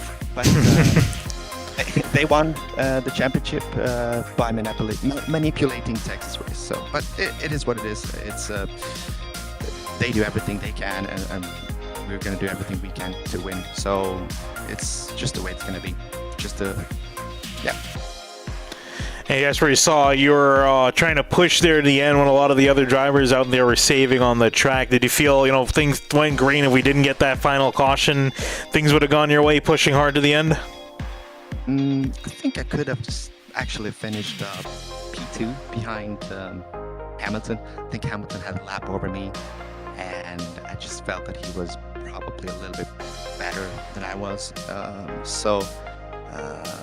I think a P2 could have happened if I had managed to pull that save off. I think I had like 12 seconds on P3. Would have been interesting for sure, and probably my only chance to get the championship, because I saw Oster was struggling a little bit with the dirty air. Yeah, I haven't watched back on the replay. Not sure who spun, but I mean, it happens. It's tough out there. It's track temp 125 or whatever. So, yeah, it's tough. Yeah, well, yes, for a solid run for you, still a top 3. Congratulations on your run this season and your finish in this race. Yeah, I did win. I didn't win one race this season, so that's a bit of a disappointment. I should have won, as I said, Texas. So, I mean, so happy to basically keep it all together this season. Really proud of myself, proud of the team. I want to thank Ranch and those guys for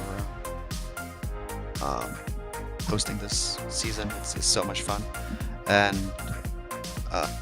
want to thank Seb as well. He did a mega job for me in that race. He kept Hamilton and Rob behind for as much time as he could, and yeah, managed to managed to finish P3, and he also managed to keep Oster behind. So yeah, all good. Seb did a mega job. All right, well, Oster, thanks for talking to us. Yeah, thanks. Bye. You can hear the disappointment there. So he's off in another part of the world. Probably could use a good night's sleep, maybe a nice cold drink as well. But if he would have pulled the feet off of winning the championship, it would not be the first time in IndyCar history that someone has won the national championship and not won a race. The first driver to do it was Tony Bettenhausen Sr. Back in the 50s, and the second driver to do it was Tom Sneva back in the 70s. And then he lost his seat the next season to some driver named Rick Mears. So I don't know how the heck he lost his seat, but losing to some rookie named Rick Mears must be pretty humiliating. But yeah, it's been done before in IndyCar history where a champion has won the championship just by consistency, and he almost did it. I will take my hat off to him. He got dealt a different set of cards, and he played them as best he could and got within 9 points. That's all you can ask. That's really all I can ask for. But driver won the race, not the championship, but won the race, and that was definitely what he was gunning out here when his mission started, and he was set to the grid. Adam Blocker, another Indianapolis 500 for you in this series. Congratulations. Yeah, thanks. Yeah, it was definitely not an easy one, especially with how hot the track was there at the end, but made some right strategy calls there in the middle. Like, I would think I was kind of in a weird spot when we were all trying to save fuel, and Jacob and I lost the pack, and we were trying to just save a lot, and I don't know if those guys would have made it or not, but then we had that caution, and I took fuel only and jumped like a bunch of spots, and it was a gamble, because if I hadn't have been able to get to the lead on the next stint, I think I would have been struggling, but Jason and I were able to control the lead, and that really just kind of allowed me to get in that position. Yeah, and that was what I was going to ask next, too, is, we heard a lot of the drivers talking about the track heating up. We monitor it from the start of the race. The track temp increasing. Was the goal pretty much from that point on, just get to the lead and stay there? Yeah, I mean, first couple stints of the race, you could make moves for sure. You could pass your way through the whole field, but if you had a good car. But those last 2-3 stints, I mean, I knew from doing some like open wheels in the past where it would get really hot at the end, like you wanted to be top two. So that's why I decided like I would even go to the extreme of doing 4 laps on tires just to get the track position to start off with and hope for the best. And in that last stint, it also kind of showed like once I was able to lead a couple laps, I just started building a tire delta on Jason because he was having to slide his tires trying to get runs on me, and I was just able to save my tires in clean air. So obviously that kind of made it helped at the end as well.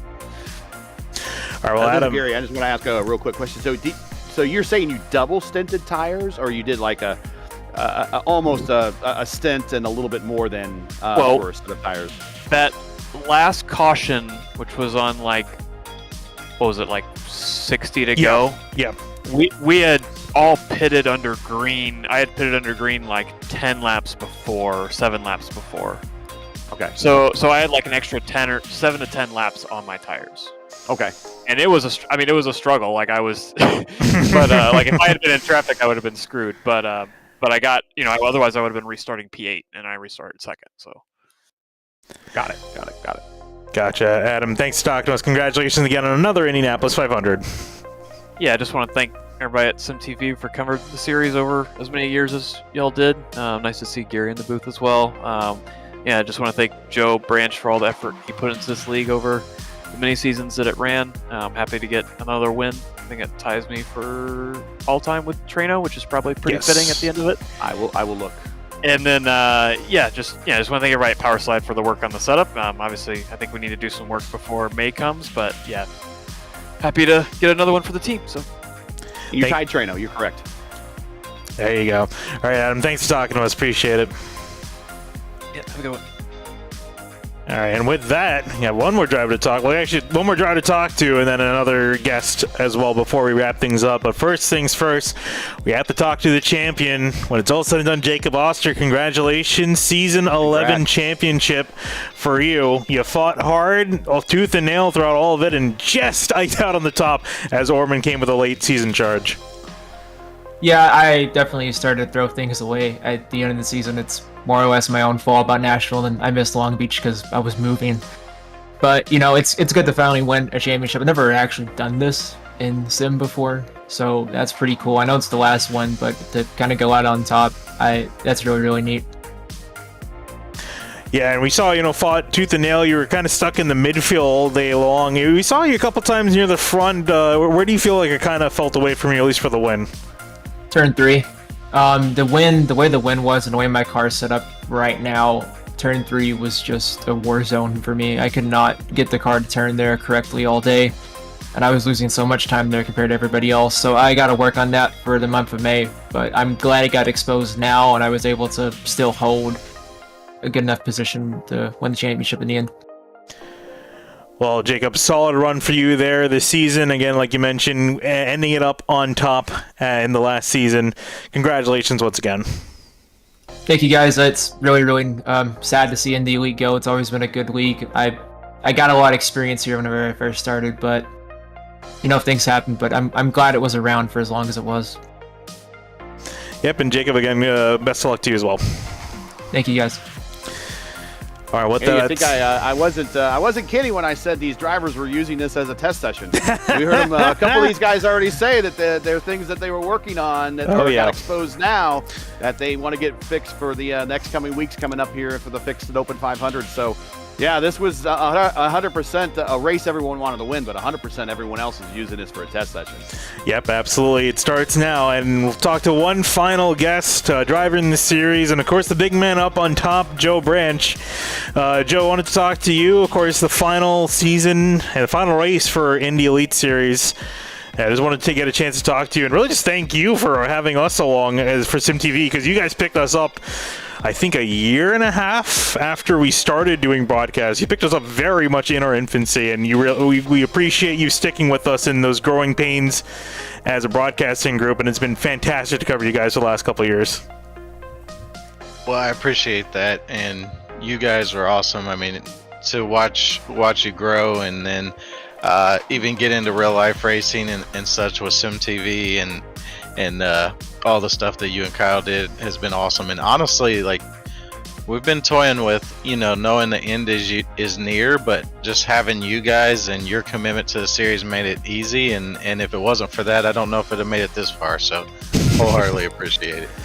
Yeah, Joe, again, thank you again for some great coverage. We love going back to watch these races. You guys put on fantastic races over the year. And again, just to thanks so much for watching. I'm sure if Kyle was here, you mentioned doing real life broadcasting. Kyle's all the way in Circle of the Americas right now doing actual broadcasting stuff. So fortunately couldn't be here for this race, but I'm sure he would have much of the same things to say. Just thanks so much for you guys for bringing us on board.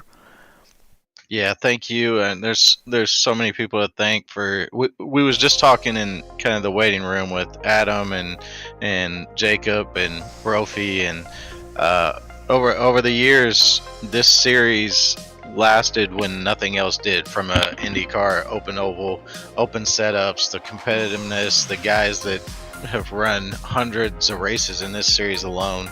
And there was times where some of the best drivers, the best teams were just battling for 25th. So we built it on competition. That's how it wanted to be. The show always came second, but the competition made the show really good. So I appreciate everybody that's raced, sponsored.